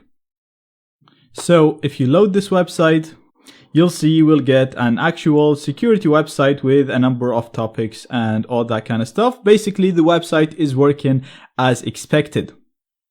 Now, let's go ahead and run this attack. So I'm going to go to BetterCap. I'm going to run it using the exact same command that we've been using so far. So we're just doing BetterCap with the interface, with the spoof caplet, so we can intercept data and modify it as it's flowing through our computer. And as you can see, it's running with no errors, so that's all good. Now, the module that we want to use is called DNS spoof. So if I do help right now, you can see it right here. It's called DNS spoof and it's not running. And as usual, if we don't know how to use a module, all we have to do is do help followed by the module name. And in this case, it's DNS spoof. And as you can see, we get all the options that we can set for this module. First option being the DNS spoof address. This is the address that the user will be redirected to. So if you want to redirect them to another website, you have to put the IP of this other website here. In my case, I want to redirect them to my local website, to the website that we have here, which is running at 10.02.15. Therefore, I'm not going to have to modify this because by default, this is set to the IP of my interface. The next thing that we want to modify is the dns.spoof.all. We want to set this to true so that BetterCap responds to any DNS request. So, just like any other option within BetterCap, to change its value, we have to do set, followed by the option name that we want to modify, and in this case it's dns.spoof.all, and we want to set this to true. Sorry, this is all being produced by the sniffer. The next option that we want to set is the dns.spoof.domains. This will specify the domains that we want to target, that we want to spoof. And as mentioned, we can use a comma to separate more than one domain. And as you know, we want to target zsecurity.org and we want to redirect that to our own website running on Kali. So we need to change this option right here, dns.spoof.domains. And again, we're going to do this by doing set, the option name, which is dns.spoof.domains. And we're going to set this to zsecurity.org. As mentioned in the option, we can use the comma to specify more than one domain. And the other domain that I want to specify is star.zsecurity.org. So the star right here is a wildcard, and it basically means that I want to target any subdomain .zsecurity.org. So I'm going to hit enter and we don't see any errors. So everything is set as expected. And all we need to do now is start the DNS spoof. And to do this, we just need to run dns.spoof on exactly the same way that we start any other module. I'm going to hit enter. And this should be running right now. And as you can see, it's telling us that it's going to spoof zsecurity.org to this IP, which is again, this is our IP. We verified this using the ifconfig command. And keep in mind, we actually did not have to give BetterCap this IP. It got it automatically. It's also telling us that the other target is star.zsecurity.org and it'll be spoofed to this. Now, let's go to the target machine and test this. And before you test this, please keep in mind, you might need to wait for a minute or two for the changes to propagate. Also, if you just loaded this website, just like I did right now, it's a good idea to remove all your browsing data. You won't have to do this in real life scenarios, unless the target person is constantly loading the same page, which doesn't happen a lot. But if the target person goes ahead and browses a few websites, comes back to zsecurity.org, and perfect, as you can see, we got redirected to the smiley face instead of loading zsecurity.org. Now this will work against all websites, even if they use HTTPS. As you saw earlier, zsecurity uses HTTPS and it loaded over HTTPS by default. The only websites that this will not work against are websites that use HSTS because, again, as I mentioned before, the browser has a list of these websites. The list is stored locally on the target computer, so it doesn't send any requests, and it'll only load these websites over HTTPS. So even though the attack will work, the browser will refuse to load the website that we are spoofing them to. Now, as you can see, what we did so far is not very useful. All we did is we showed a smiley face. But DNS spoofing is very, very useful in so many scenarios. You can use it, for example, when someone is trying to go to a login page and show them a fake page, or if they're trying to go to Z-Security, for example, and then just show them another Z-Security website with some malware embedded into it. You can also use it to serve fake updates. So whenever they have a software that's going to check for updates, we can DNS spoof that request and send them a fake update with a backdoor, and we'll see that later on in the course. So it's a really, really handy skill that can be used in so many scenarios. So far, we saw a number of things that we can do once we become the man in the middle. So we saw how we can see anything a target computer does on the network. So we were able to see the websites, the usernames, the passwords, the images, anything they load on their browser. We also saw that since we're the man in the middle, we're able to redirect them to other websites. So whenever they request a domain, we can redirect them to somewhere else by doing a DNS spoofing attack. Another really cool thing that we can do is modify the HTML, modify the pages as they load on the target browser. Obviously, this is all possible because we are the man in the middle, because we're able to intercept all this data. So we can wait for the HTML code, which is the code that's responsible for loading web pages. And as it flows through our computer, we can insert any piece of code that we want, and the browser will execute this code. Now, HTML is only responsible for rendering the elements that you see on the web page. So it's responsible for the buttons, for the forms, for the text. It doesn't really allow us to do much. But modern browsers can execute JavaScript code. JavaScript is a powerful programming language that we can use to do so many things. We can actually modify the whole page, remove elements or add elements into the page. We can replace links, and this is actually what I did when I modified the HSTS plugin. So I added code that will replace the HTTPS with HTTP, and I also added code that will replace the actual link, the actual domain name, with the spoofed domain name, with the one with the .corn, or to whatever you set it to in the script. You can even use it to hook the browser to other browser exploitation frameworks, which we can use to further exploit the target and even gain full control over their computer. And we'll see that later on in the course. But for now, I'm going to show you how to inject a very simple JavaScript code into the loaded pages, and then we'll build up on that in future lectures and see how powerful and useful this can be. So, right here, I have my Kali machine.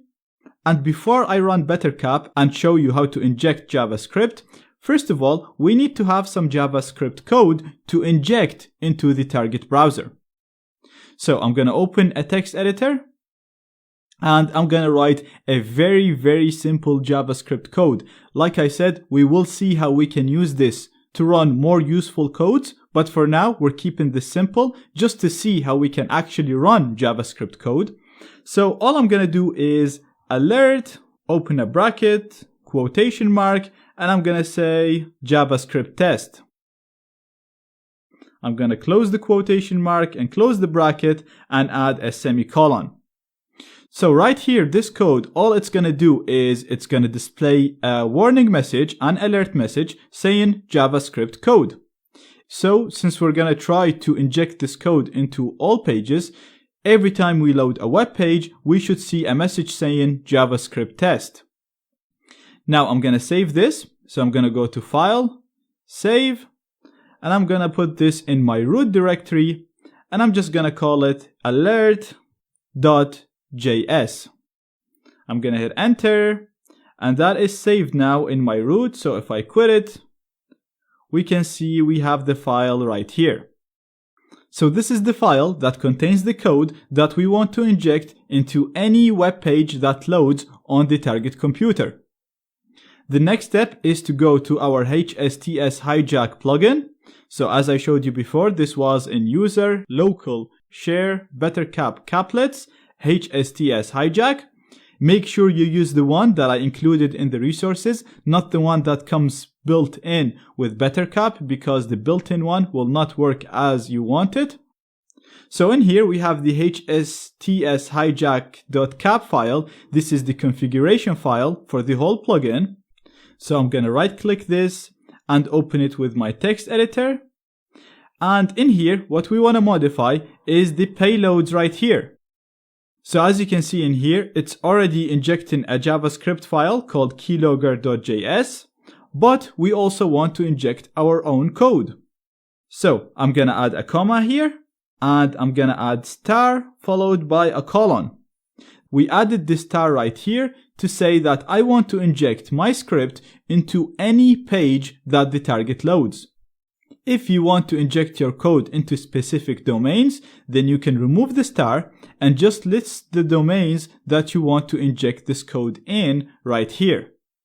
But like I said, we want to inject this into all pages, so I'm going to put this as a star, and after the colon, I'm going to put the location of the JavaScript file that I want to inject into the browser. So if we look back in here, this is the file that we just created, which is in root in my home, and it's called alert.js. So I'm going to put in here, I'm just going to say / root followed by alert.js. And that's it. I'm going to save this, Control S, and quit it, Control Q, and we are ready to go. So I'm going to go to my terminal. I'm going to run bettercap using the exact same command that we've been using. So we're just giving it the interface as ETH0, and we're giving it our spoof file to automatically run the ARP spoofing attack, putting us in the middle of the connection. And as you can see, this is working with no errors, so everything is perfect. What I also want to do right now is run my HSTS hijack plugin. And as you know, all we have to do is just type HS and tab. This will autocomplete. I'm going to hit enter, and everything is running with no errors at all. So everything is perfect. And as you can see in here, it's saying that the payloads it's loading, the JavaScript payloads, are the keylogger. This is the default one that the file already was loading, and the one that we just specified, which is in root alert.js. So now, anytime our target loads any web page, whatever code we put in the alert.js should be injected in the loaded page, and it should get executed. The result of that should show us a simple message saying test JavaScript. So let's go to the target. And as usual, a good idea is just to remove the browsing data, just to make sure that nothing is cached. And I always like to first test with the simplest case and then move on to more complex scenarios. So first of all, I'm going to test it against a normal HTTP page so that there is nothing to bypass, no encryption whatsoever. So we're just going to go to vulnweb.com. And perfect, as you can see, we have an alert message in here telling us JavaScript test. So basically this means the JavaScript code in my alert.js file got injected into this page. So now that we've verified it works against normal HTTP pages, let's go ahead and test it against a page that uses HTTPS, such as stackoverflow.com. Perfect, it's working as expected. Another example would be linkedin.com.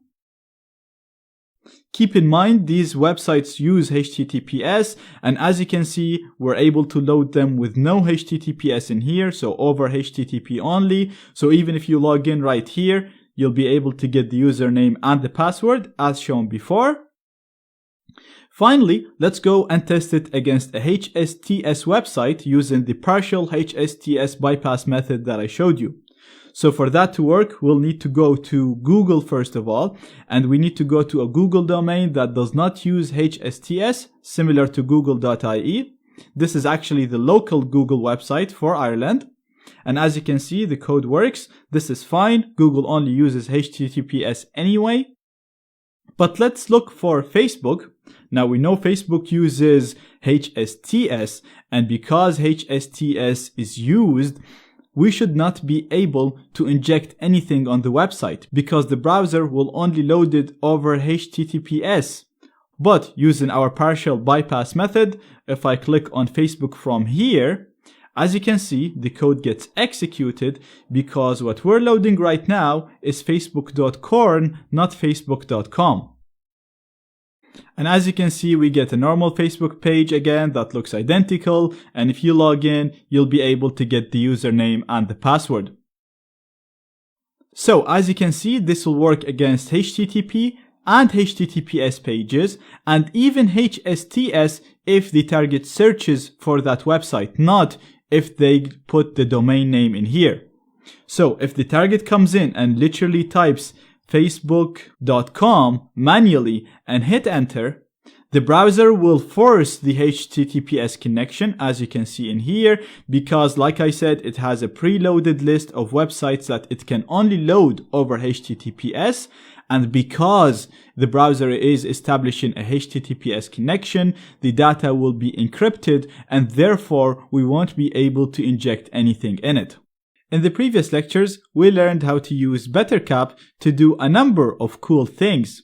But everything we did it through a text or a terminal interface.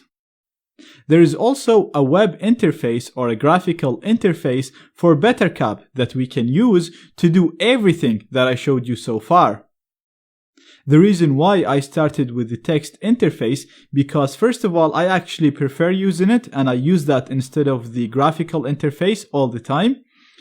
I think it's faster. You can use it to achieve your goal and launch the attacks much faster. It also requires less resources and less modules. Therefore, it's less likely to fail and it's less buggy. Not only that, but by learning how to use the text interface, I also showed you how to manually modify the caplets and the scripts, where they are stored, and how to use them properly without the need for an extra plugin, which is the plugin that runs the web interface. With that being said, some people still think the web interface is more user-friendly, and that's why I'm going to cover it in this lecture. So I'm going to start BetterCap by typing BetterCap, and I'm going to do -iface to select my interface, which is ETH0, and I'm not going to specify a caplet this time because I simply just want to start BetterCap on the interface that is connected to the target network. So we're going to hit enter, and that will run with no issues as usual. Now, if you're using the custom Kali image that I made for this course, then you can simply start the web interface by typing http-ui. But if you're using the original version of Kali, or if you're using BetterCap on a different distribution, then you're going to have to install the web interface.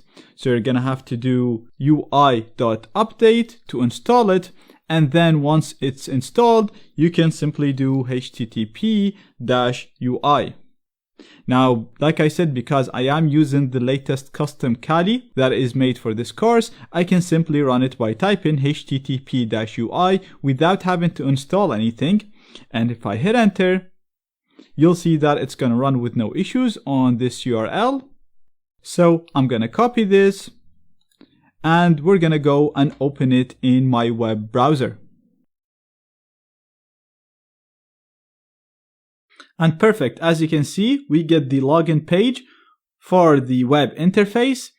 So the default username is user and the default password is pass. I'm going to click on login to log in. And as you can see, we have a very simple and easy to use interface. There is no more commands that we have to run, even though we can run commands here through the command line. Right here, we have the event log. So this is similar to what you see in here in the terminal, but it's in a much nicer interface. You can use the search bar here to filter if you're looking for a specific log or for a specific event. And you can actually click any event type to mute it, so you won't see any of that event on screen. All of this is happening in here in the events menu. The next useful page would be the LAN page right here, which will show you all the devices connected to the network. So this is similar to when we used to do net.show. As you can see right now, we only have the router, which is at 10.0.2.1, and my current computer, which is 10.0.2.15. This is Kali. Now, as you know before, we had to start the net.recon and net.probe to discover all of the devices on the same network. So in here, instead of writing the commands, all you have to do is click on this play button to start the net.probe and click on this play button to start the net.recon. You'll get nice notifications in here. And as you can see, we managed to discover all of the connected devices. You can also see in here we have a nice tag to tell us that this is the gateway and a nice tag telling us that this is our computer. And the devices that we discovered are these two devices. And you can see this is my MS Edge device, the Windows machine that we have always been targeting. Again, because this is a very simple web interface, you won't have to type anything. You can click on this little arrow right here beside the machine, beside the IP. You can either scan this machine for ports or add it to your spoofing targets. So you won't have to set arpspoof.targets to this IP. All you have to do is literally click here and it's automatically added to the ARP spoof. Not only that, but we'll see a nice little window in here to configure our ARP spoofer. And remember, we used to set this option to true, the full duplex. So all I have to do now is just click here to check it. And to start the spoofer, all I have to do is click on start spoofing and done. Now we should be spoofing the target. As you can see, we also see a nice icon in here beside this IP to tell us that at the moment we are spoofing this IP, telling it that we are the gateway. So now if I go to my target and just do ARPA, you can see that the router's MAC address has changed to the MAC address of the Kali machine, which is this one. So that means that we are properly spoofing this device, telling it that we are the router, and we managed to become the man in the middle. Now, I've actually showed you how to do all of this before in details, so if you don't remember any of this or if any of this feels strange, then please go back and revise the lectures where I covered these things. Now, I also showed you how to bypass HTTPS and partially bypass HSTS using a caplet. Again, we have a nice menu here for caplets. And as you can see, we have all of the caplets currently available with BetterCap. And all you have to do is just click on the caplet that you want to run. And in my case, it's the HSTS hijack caplet. Also, if you remember, when we were modifying this caplet, we used to have to open the location where the caplets are installed and then open the caplet in a text editor and then modify its options. Whereas in here, you can literally modify any options you want within this menu. Click on the disk icon right here to save, and then click on play to run this caplet.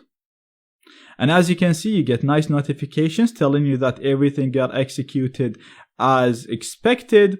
And right now we can go ahead and test this. So if I go here and just clear the browsing data as usual, and then if I just go to a normal HTTPS page, such as stackoverflow.com, you'll see that this will load over HTTP. So we can log in and we should be able to get the username and password as I showed you before. And we can test the partial HSTS bypass. So if I go to google.ie and search for Facebook,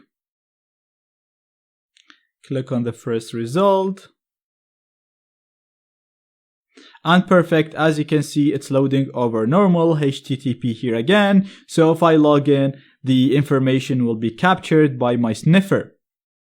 So as you can see, it is very easy to edit caplets and even run them through this web interface. You can also run all of the other plugins through the advanced menu in here. So for example, if you wanted to start the sniffer, all you have to do is just scroll down here looking for the sniffer. And we have it right here, net.sniff. If I click on that, as you can see on top, it's telling us it's not running. And right here, instead of running the commands, all you have to do is just click on the command that you want to run. Not only that, but if you wanted to modify any of the options, again, all you have to do is just type whatever you want to modify in here, click on the save in here, and then run the command that you want to run. So if I wanted to start the sniffer now, all I have to do is just click on net.sniff on, and this will start the sniffer for me. Now, the sniffer combined with the nice events that we can get in here makes it easier to filter through the data that we capture, but it's still not the best way to filter through the captured data. I will cover how to properly sniff data and filter it using Wireshark, which is the best tool for sniffing and filtering data. But again, this web interface right here provides a nicer way of interacting and using BetterCap. Now, I didn't show you how to use the Wi-Fi, the BLE, the HID, and the Poison menus because we actually did not use any of these modules previously, so I just wanted to focus on showing you how to do everything we've done so far using this interface. Like I said, it is easier to use, I agree, but once you get used to the terminal interface, it will be just as easy as this one. To me, it's more organized, it can be used to achieve my goals much quicker, it uses less resources, and it's faster. That's why I prefer using it over the web interface, and if it wasn't for showing you how to use the web interface, I wouldn't even install it. But at the end of the day, I wanted to show you both options, and obviously you're free to use whatever is easier for you. In this lecture, we're going to talk about a tool called Wireshark. Wireshark is a network protocol analyzer. It's not designed for hackers and it's not designed for hacking and spying on other people on the network. It's designed for network administrators so that they can see what's happening in their network and make sure that everything is working properly and that nobody's doing anything bad or doing anything suspicious on the network. The way that Wireshark works is it allows you to select an interface and then logs all the packets or all the traffic that flows through that interface. So you're selecting an interface, it could be a wireless card, it could be a wired card on your current computer, and then it'll start logging all the information that flow through that interface. It also has a really nice graphical interface that allow you to analyze this traffic. So it allows you to filter these packets based on the protocol using them, like HTTP, TCP, and all that. It also allows you to look for certain things. For example, if you're looking for cookies or if you're looking for posts or GET requests. And it also allows you to search through these packets. You can search through the information that's stored in the packets and find the things that you're looking for. It's a really big tool and you need a whole course for it. So in this course, we're actually going to use it in a few lectures, just covering the basics or the things that's related to us. So the main idea here is Wireshark is not a hacking tool. It only allows you to capture the traffic that flows through your own computer, through your own interface. I'm going to use it now and it's going to become more clear to you. So I'm just going to go to Kali and we're going to start Wireshark. You can run Wireshark from the command prompt or you can just go on all applications and type Wireshark and it'll show up right here. I'm going to click that and that's going to load the program for me. This is just a normal error, just ignore this error. And this is the main interface of Wireshark. So first of all, you can actually just go to the file and go to the open.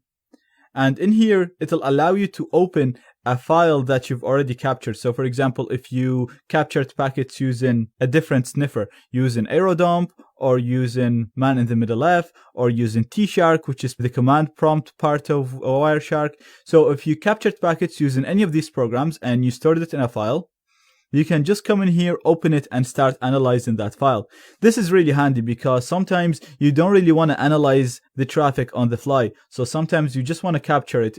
Sometimes you're capturing from small laptop, or you're capturing from your phone, and you're not even at home, you're in somewhere else doing your pen test, and then you go back home and then you want to analyze what you captured, then you can store that in a file and then just come here, go to the file, open the file that you want to analyze. So what I want to show you here is the idea that Wireshark is not a hacking tool. It's not going to capture things happening in another device. It will only capture things that flow through your own interface. So right here, we can see that we have all the interfaces in my computer. So we can see that we have ETH0, we have any, which is just any, and we have all the other ones that some of them are created by VirtualBox. So the main one here is ETH0, which is the virtual interface connected to my NAT network. And you can see that there is no traffic flowing through this. So you can see that this is constant and nothing's happening. So what I'm going to do now is I'm just going to make this a little bit smaller. And I'm going to open my browser here. And I'm just going to go to a normal website. I'm just going to go to google.com. Now, as you can see right here, you can see the traffic in ETH0 is spiking up. So there was some traffic generated through ETH0. So if we're sniffing on this, we'll be able to capture these packets that were sent over ETH0. Now, what I'm going to do is I'm going to go to my Windows machine just to prove that point.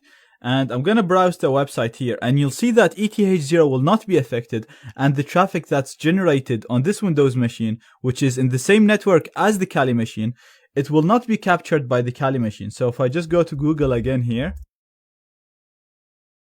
you'll see that nothing happened in ETH0. So there is no traffic flowing through this, it's still constant, and we can only capture packets that go through ETH0. So now you'll probably ask then why Wireshark is so useful. Why are we even talking about it if we can only see things that go through our own computer? Why are we talking about it? Well, we're talking about it because we've seen there is a large number of ways that you can become the man in the middle. We learned how to do this using ARP spoofing, and in future lectures, I'm going to show you how to do it by creating a fake access point. So when we are the man in the middle, if we start sniffing on the interface that's used to become the man in the middle, we'll be able to capture all the traffic generated by the people that we're targeting in our man in the middle attack.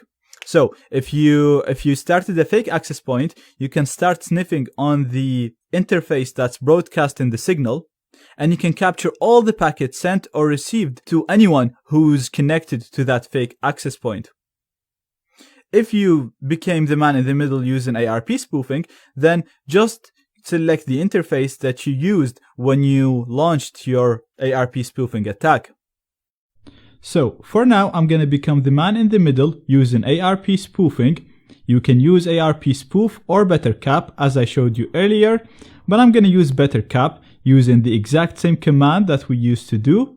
So we're literally just doing bettercap followed by the interface that is connected to my target network, which is ETH0, and I'm launching my caplet, the spoof caplet, so that it configures the ARP spoof module and runs it for me to put me in the middle of the connection. So I'm going to hit enter. And as you can see, it's working as expected. So right now I should be in the middle of the connection, intercepting anything the target Windows machine sends or receives. Now let's go to the Windows machine and see if I do anything here, if it's going to affect the traffic in ETH0. So we'll see if Wireshark will be able to capture traffic generated by this computer. So let's write anything here. I'm just going to Google, or I'm just going to go to a different website. I'm just going to go to Bing. And if we come back here, you'll see that we have traffic being generated here. And we can see that ETH0 is actually capturing whatever that's happening in a completely different device. This is happening because when we are the man in the middle, all the packets that's generated by the Windows device is actually being redirected to my own computer right here, to the Kali. And then Wireshark is sniffing that from the Kali machine. It's sniffing it from my own local machine. It's not sniffing it from the network. It's not sniffing it from the target computer. So again, if you're doing this with the fake access point, then just listen on the interface that you're broadcasting. If you're doing this with a real wireless network, if you're connected to your home wireless network using LAN 0, then you can just do this with LAN 0. But with ARP spoofing, you have to first redirect the traffic, then you can use Wireshark. Now, this is just to show you what Wireshark is and how it works, and I just wanted to stress the idea that Wireshark is not a hacking tool. It's only a program that allows you to log packets flowing through a certain interface and then analyze these packets. So in the next video, we'll see how we can sniff and analyze packets using Wireshark.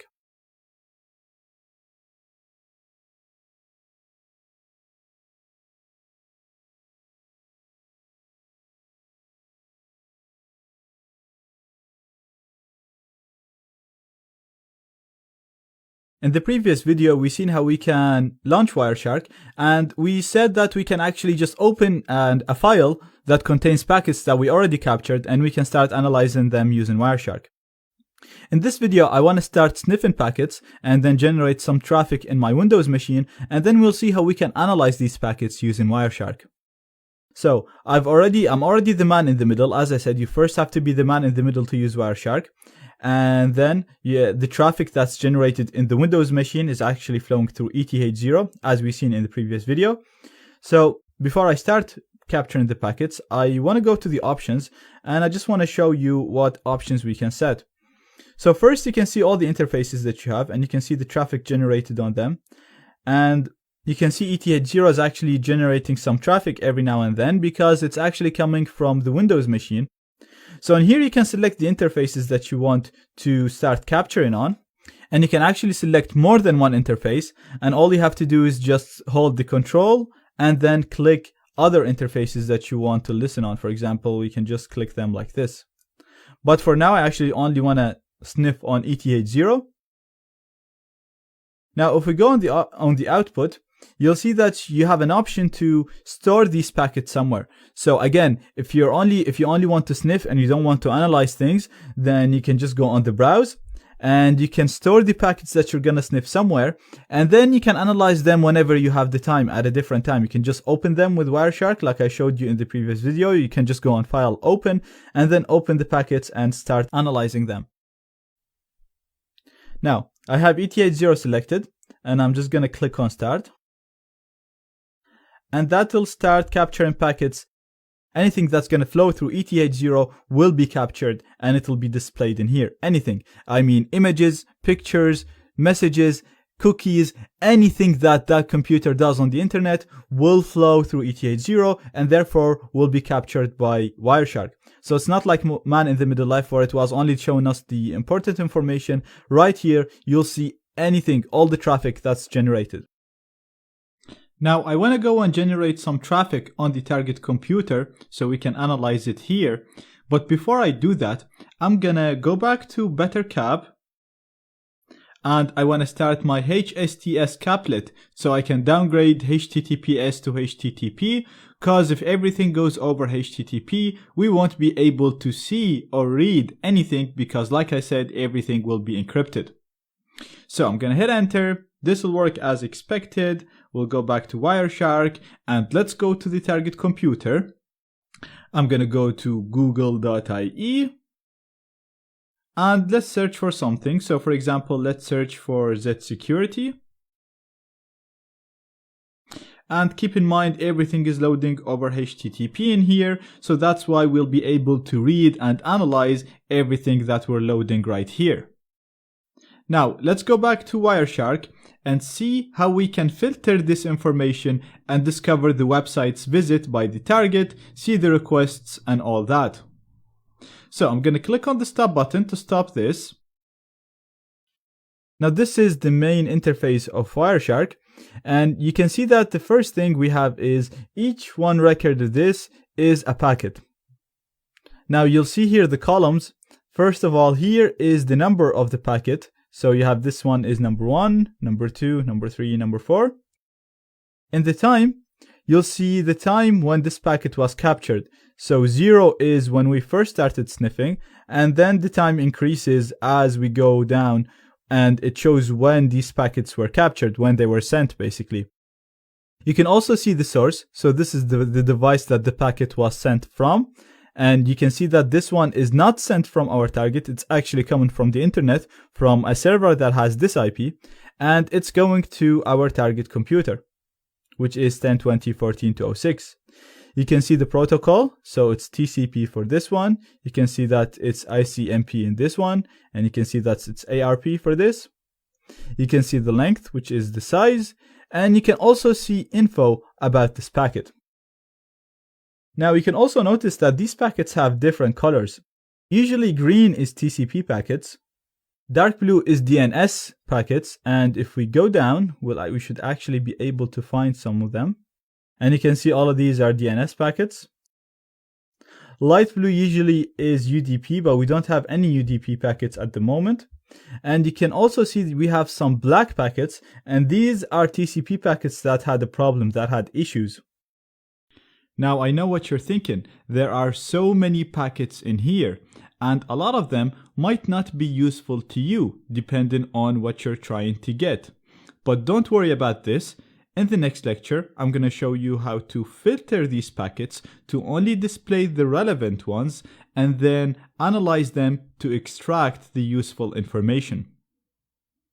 In this lecture, I want to spend more time with Wireshark showing you how to filter all of these packets to only display the useful packets, how to trace them, what do they mean, and how to display more information about each one of these packets. Now, what we did on the target computer so far, most of the traffic that we generated was HTTP traffic. So to get rid of all this information that's hard for us to read, we're just going to type in here in the filters, we're just going to type in HTTP. Hit enter. And as you can see now, that filtered all the packets to HTTP traffic only. So this is the traffic that was basically sent by the browser and is usually sent by web browsers. They always send traffic over HTTP or HTTPS, and since we're downgrading HTTPS to HTTP, you want to use the HTTP filter to see everything that a target person is doing on the browser, regardless of what they're doing, whether they're browsing websites, whether they're watching a video, whether they're looking at images, whatever they're looking, it will be loaded over HTTP. So, looking at the first record right here, we can see that this request is sent from this IP, which is the IP of my target, to an IP on the internet. So we can see that this is not a private IP, this is an IP on the internet. So it's sent to a server. And if we double click this record, we'll get much more information about the packet itself. So we have the information about the frame, which includes the size of the packet. It includes the interface that it was sent on, the time, and all that. In the Ethernet, we have information about the source MAC address and the destination MAC address. So where did this packet go from and where did it go to? Remember when I first spoke about packets and how they always travel from a source MAC to a destination MAC? So this information is all stored in here. In the Internet Protocol, we have information about the IPs. So in the Ethernet, we had information about the MAC addresses. In the Internet Protocol, we have information about the source IP and the destination IP for this particular packet. In the Transmission Protocol, we have information about the port. So we can see that this went from this source port to port 80. This is usually the default port used on web servers. So in most cases, whenever data is sent to a website, it will always be sent to port 80. But the most important part in here is the Hypertext Transfer Protocol, which is basically the data sent over HTTP. Clicking on this will give us information on whatever that has been sent over HTTP, and like I said, this would contain everything that was sent to and from a browser. So right here we can see that this particular packet sent a GET request to a website called google.ie. Now this is literally when we typed google.ie, we didn't search for anything, we didn't really do anything. You can also expand this to see more information about the actual request, and you can even see the HTTP header sent if you want to get more information about this particular request. Now, this whole method of getting information follows with all types of packets, so you can double click any packet you have and you'll be able to read the data sent within this packet. Now, you can also in here see an arrow, which basically means that this was a request, and the arrow back here marks that this was a response to this request right here. Now, moving down, you can also see requests for images. What you can also do is click on any of these packets. For example, again, back to this GET request, right click it and go to follow HTTP stream. And this will basically follow the stream that this request has caused all the way down to the response. So if I click it, you'll see the response for this particular request was this right here. You can see that this was a PNG, and literally the binary content of this PNG image is right here.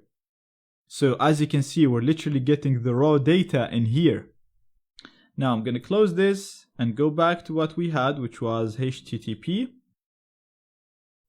Now, if we keep going down, you literally see everything that has been sent and received by the target. So for example, again, in here, we can see this was a JavaScript file that was loaded by Google. Then in here, we can see another GET request. And this GET request was what we searched for Z security. So you can even see the search term in here. So let me double click this to show you in more details. Again, this automatically went to the hypertext protocol part. Like I said, this is the HTTP part, whatever that gets sent to the browser. And you can see that this was sent to google.com first of all.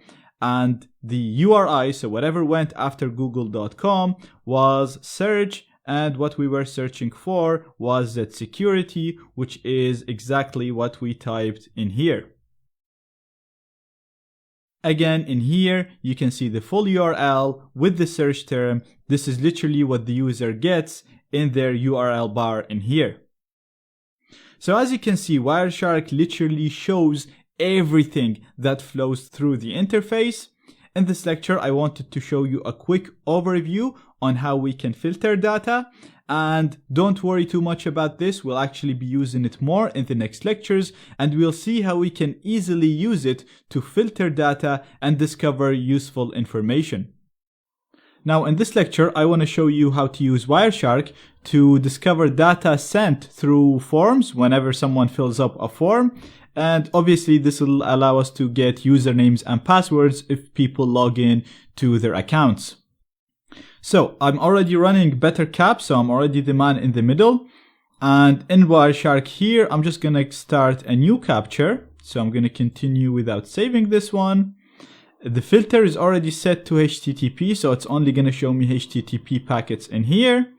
And I'm going to go to a target website in here. So let's go to vulnweb.com. Now keep in mind, like I said, you have to be logging into a HTTP page, but that's fine because we already learned how to bypass HTTPS and even partially bypass HSTS. So I'm going to be logging into a website that just uses HTTP here because it's just simpler, and we've already learned how to bypass HTTPS and HSTS, so there's no point of repeating that. We're logging in with a username that is set to admin. I'm going to set the password to 123ABC. I'm going to click on login, and this should have been captured by Wireshark. Now let's go ahead and actually try this with a website that uses HTTPS. So let's go to stackoverflow.com. Again, as you can see, as long as the website gets downgraded to normal HTTP, then we'll be able to capture the data sent to and from this website. So we're just going to log in, put the username, we'll put it to zaid@zsecurity.org, and then we're going to put the password. So we'll just do 123ABC. And let's go back to Wireshark and see how we can discover the username and the password. So first of all, I'm going to stop the capture. And what we want to look for is post requests. So you see in here, this request right here was post, for example, and here it was get. Now forms are usually sent over post, especially login forms. So if you're looking for login information, you want to look for post in here. So going down, we can see we have a post request in here. Now I'm going to click here to actually show less information so it's easier for us to see.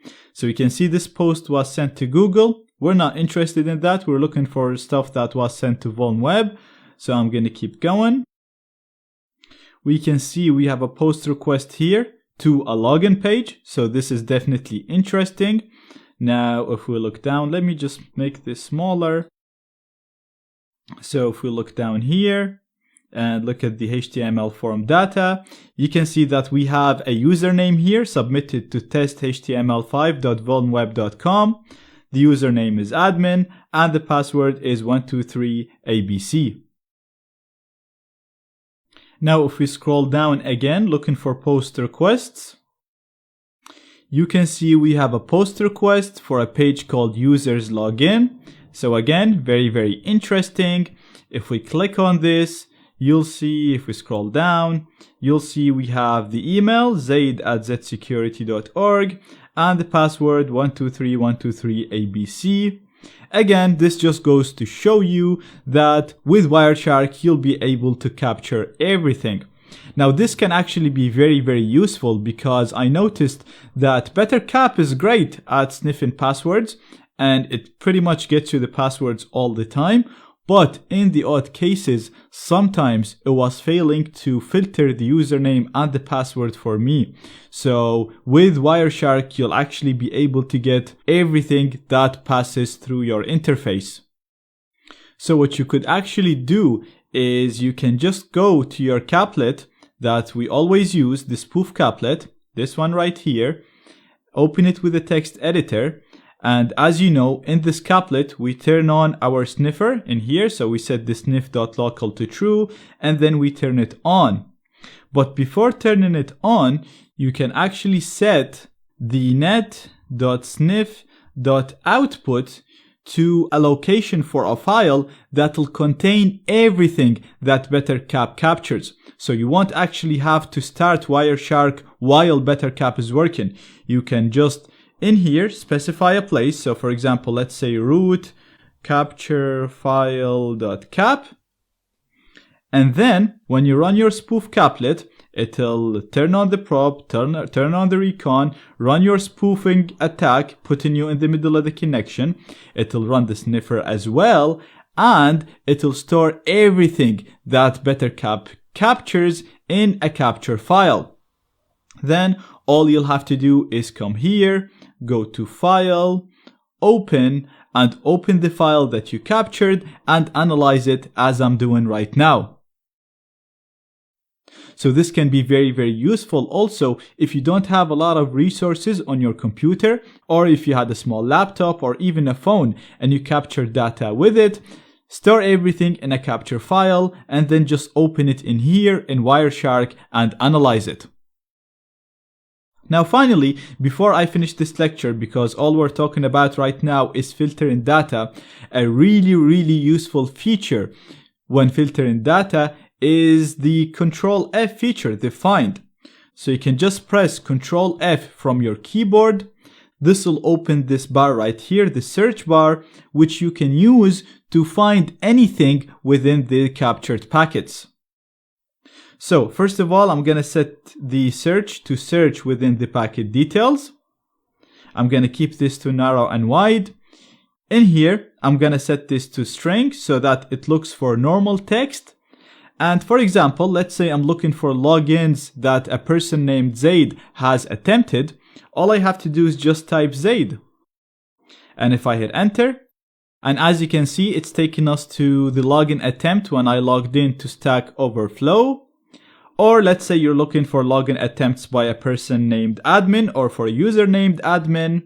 Again, if I hit enter, it's going to take me to the first time an occurrence of the word admin happened, which is in here. It doesn't really contain any useful information, but I can just click on find to find the next packet that contained the word admin. Again, this packet doesn't really contain anything useful. We can go next. We'll actually have to go to the end of the file and go up because that was the first thing that we logged in. So I'm just going to keep clicking on next. And right here we have the post request for the admin. And if we go down again, as you can see, we have the username as admin and the password as 123ABC. So this feature can be very, very useful to help you find what you're looking for. Whether you're looking for a specific login name, whether you're looking for a specific tag, a specific file, and so on. Now, from the previous lectures, we know once we connect to a network, it's game over. Because once connected, we can run an ARP spoofing attack to redirect the flow of packets so that they go through our computer. This allows us to become the man in the middle, and once we're the man in the middle, we can run so many dangerous and effective attacks. So we can spy on all the users, steal their passwords, redirect them to different websites, and this is all just a small taste of what you can do. You'll actually see us build on this in the client-side attacks section, where we're going to completely hack into computers connected to the same network as us. And if you go and do my advanced network hacking course, then you'll see more advanced attacks that'll allow us to do so many cool stuff on the network. Again, all of this is possible because once we connect, we can run ARP spoofing and become the man in the middle. Now in this section, I actually want to show you another method that'll allow us to become the man in the middle. And once we're the man in the middle, we'll be able to run all of the attacks that you've seen so far and all of the other man in the middle attacks that you'll learn in the future. So let's go back to the first diagram that we learned in this course. When we were talking about how networks work in general, we said the only device that has access to the internet is the access point, and whenever a client wants to access something, they send the request to the access point goes to the internet, gets the response, and send it back to the client. Now, what if we replace this access point with our hacker computer? So what if we can use our machine to create a Wi-Fi network that actually has internet access, so people will actually try to come in and connect to our network to access the internet, and then when they connect to our network, by default, we will be the man in the middle because we are the router. So we won't really need to exploit anything. We are automatically the man in the middle, and the clients will automatically send us any requests because they want to access the internet, and we will see these requests, obviously, go to the internet, get them what they want, and give it back to them. This way, we'll be able to launch all of the attacks that I showed you previously without the need to exploit the ARP protocol, so without the need to run ARP spoofing. All we'll have to do once our network is running and we have clients connected, we can just start sniffing using Wireshark or BetterCap. So, for this to work, you need a computer, and we already have our hacker computer with Kali Linux. You also need internet access, and you need a wireless device that's going to broadcast the Wi-Fi signal and tell all the neighboring devices that I am a network, you can come in and connect to me. So, you will need, first of all, an interface that has internet connection. This interface, it can be a Wi-Fi interface connected to the internet, it could be an Ethernet interface connected to an Ethernet network, it could be a 3G or a 4G dongle, and it even can be a virtual interface, and this is what I'm actually going to do. It's going to be my ETH0, the virtual interface that is connected to my NAT network. So this can be any network device as long as it has internet access. The next interface that you will need, like I said, it's gonna have to be a Wi-Fi interface because it needs to be able to broadcast the signal for the network. And you can't use any Wi-Fi interface. This interface needs to be able to act as an access point. So it needs to be capable of acting like a proper access point, like a router. Now, all of the Wi-Fi adapters that I recommend support this mode, and I've already included a video in the resources before when I first spoke about wireless adapters, but I'm also going to include this video in the resources of this lecture. So if you're going to buy one, or if you're not sure how to pick the right one, then check out this video. It should be helpful for you. So once we have this set up properly, we can use our computer to start an access point, and it's going to act exactly like a router. So people will be able to see the network when they look for Wi-Fi networks. They'll be able to connect to it and get internet connection. But when they connect, they will have to send us all of their requests because we are the router, we are the access point. So by default, we will be the man in the middle. Therefore, you'll be able to execute all man-in-the-middle attacks that you learned so far and any other man-in-the-middle attacks that you will learn in the future. So basically, ARP spoofing is one method of becoming the man in the middle, and what I'm going to show you right now is another method of becoming the man in the middle. Now, you can see that in order to use our computer as an access point, we need a number of components to be configured properly. So first of all, we need our wireless interface to broadcast the signal as if it's a real network. This will allow other clients to connect to it, but that's not the end of the road. The wireless interface needs to know when these clients are requesting websites. It needs to be able to forward these requests to the other interface that is connected to the internet. Then again, it will need to be able to know when the responses come back and forward all of this to the right client. Now you can configure all of these things manually, and I actually cover this in my advanced network hacking course, and I cover a lot of advanced things that you can do with the fake access point, like launching an evil twin attack, hacking into WPA2 Enterprise, and so on. But this would take at least 30 lectures, and this is not a network hacking course. This is a general ethical hacking course. Therefore, that would be out of the scope of this lecture. If you're interested in learning how to do this manually and how to run advanced attacks using the fake access point, then check out my advanced network hacking course in the bonus lecture, the last lecture of this course. For now, for this course, I'm going to show you a great way of quickly creating a fake access point that will allow us to become the man in the middle, similar to what's shown in this diagram. Now, before doing anything, I want to show you the network settings of my Kali machine. So I'm going to select it here. I'm going to go to Settings, Network, and as you can see, it's set to use a NAT network. So now if I go to my Kali machine and do ifconfig, we'll see we have an interface called ETH0. This interface is a virtual interface created by VirtualBox because we set this machine to use a NAT network. You can also see that this interface has an IP address, which means that it is properly connected to this NAT network, and it will provide the Kali machine with internet access as long as my host machine right here has internet access. So now on my Kali, if I go and let's say if I just go to bing.com on my browser,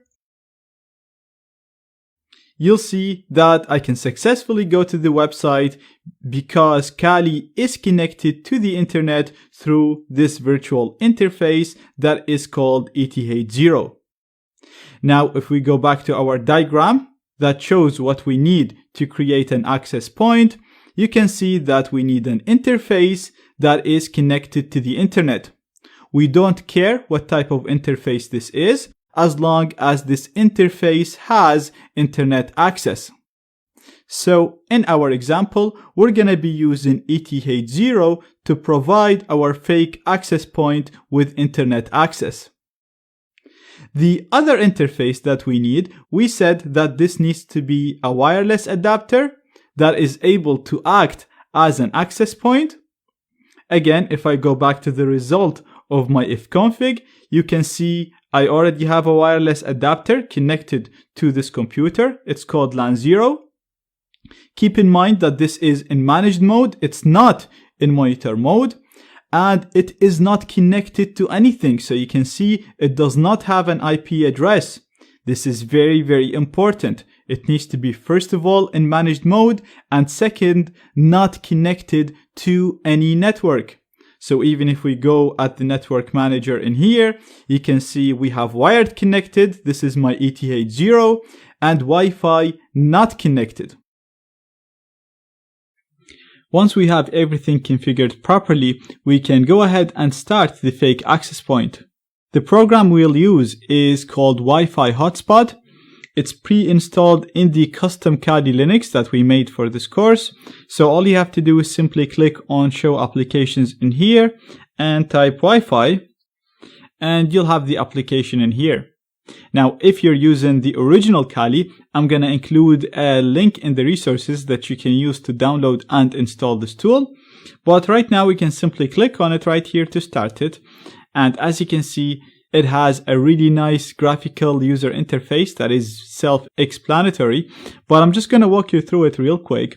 You can see, first of all, it's asking us for the SSID. This is the name of the network that the clients will see when they look for Wi-Fi networks around them. So I'm going to keep this as internet.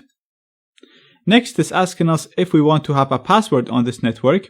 So I checked the open box, which basically means this will be an open network with no password, because it makes more sense in our scenario so that we can attract more people and spy on their traffic. If in your scenario it makes more sense to have a password on the network, then you can uncheck this box and put the password in here. So I'm going to check it back in because I want it to be open. And next, it's asking us for the Wi-Fi interface. This is the interface that will be broadcasting the signal. So this will be this interface right here. And in our case, this is my wireless adapter, and it's called LAN 0, as we seen earlier. And next, it's asking us for the internet interface. This is the interface that will provide the fake access point with internet access. Again, going back to the diagram, this will be the interface in here. And we said it doesn't matter what type of interface. It could be a wireless card or a wired. It doesn't really matter. In my case, I'm actually getting my internet access from ETH0. So it's already selected correctly. And that is my virtual interface that is connected to my virtual NAT network. Now, before starting the access point, let's click on the advanced just to have a look on the other options that we can set. So you can see you can select the frequency band. You can set it to auto or 5 GHz. You can set this network to be hidden. You can use a pre-shared key. You could set the MAC address of the network. You could configure it to not use any virtual interfaces. This might be useful to try if it's failing to start, but we're going to keep it the way it is.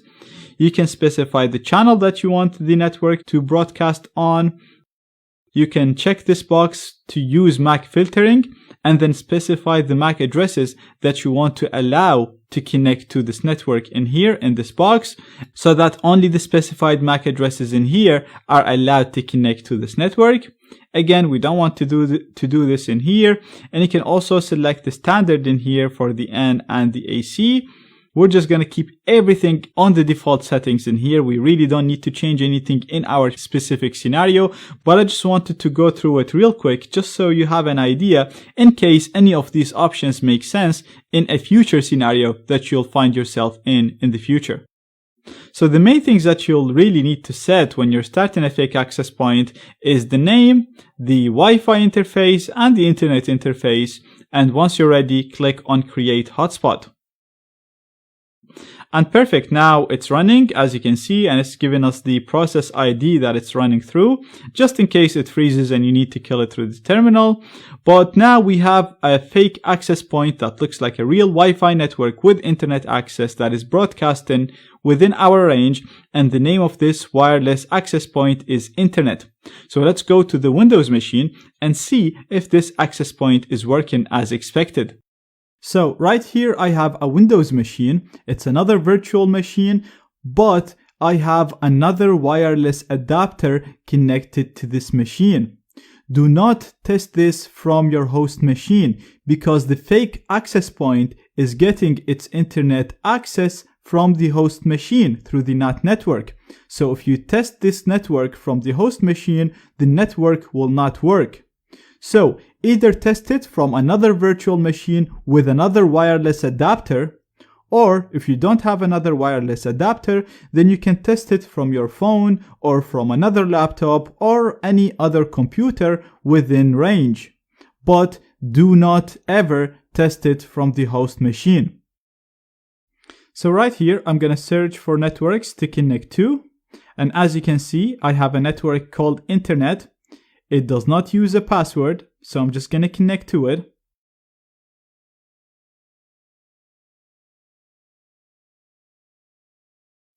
As you can see, I'm connected now, and I'm going to open Firefox just to check if I have internet connection.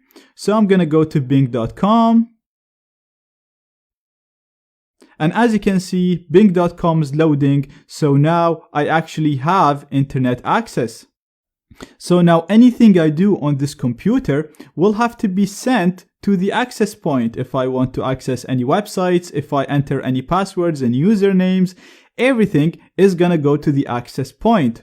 And the access point is the hacker machine, so the hacker machine is already the man in the middle. So now you're at the same position that you would be after running an ARP spoofing attack. So you can go ahead and use Wireshark to sniff packets and analyze them, or you can go and use Bettercap exactly as I showed you before. The only thing that you need to keep in mind when using Wireshark or any other tool, you need to set the interface to the interface that is broadcasting the signal. So this is the interface that you set in the PHY option, not in the upstream. So in my case right now, this would be LAN 0, not ETH 0. Once you're done and you want to stop this access point from running, don't click on the X. Make sure you click on stop first to stop it properly. And then you can exit the program and continue whatever you want to do.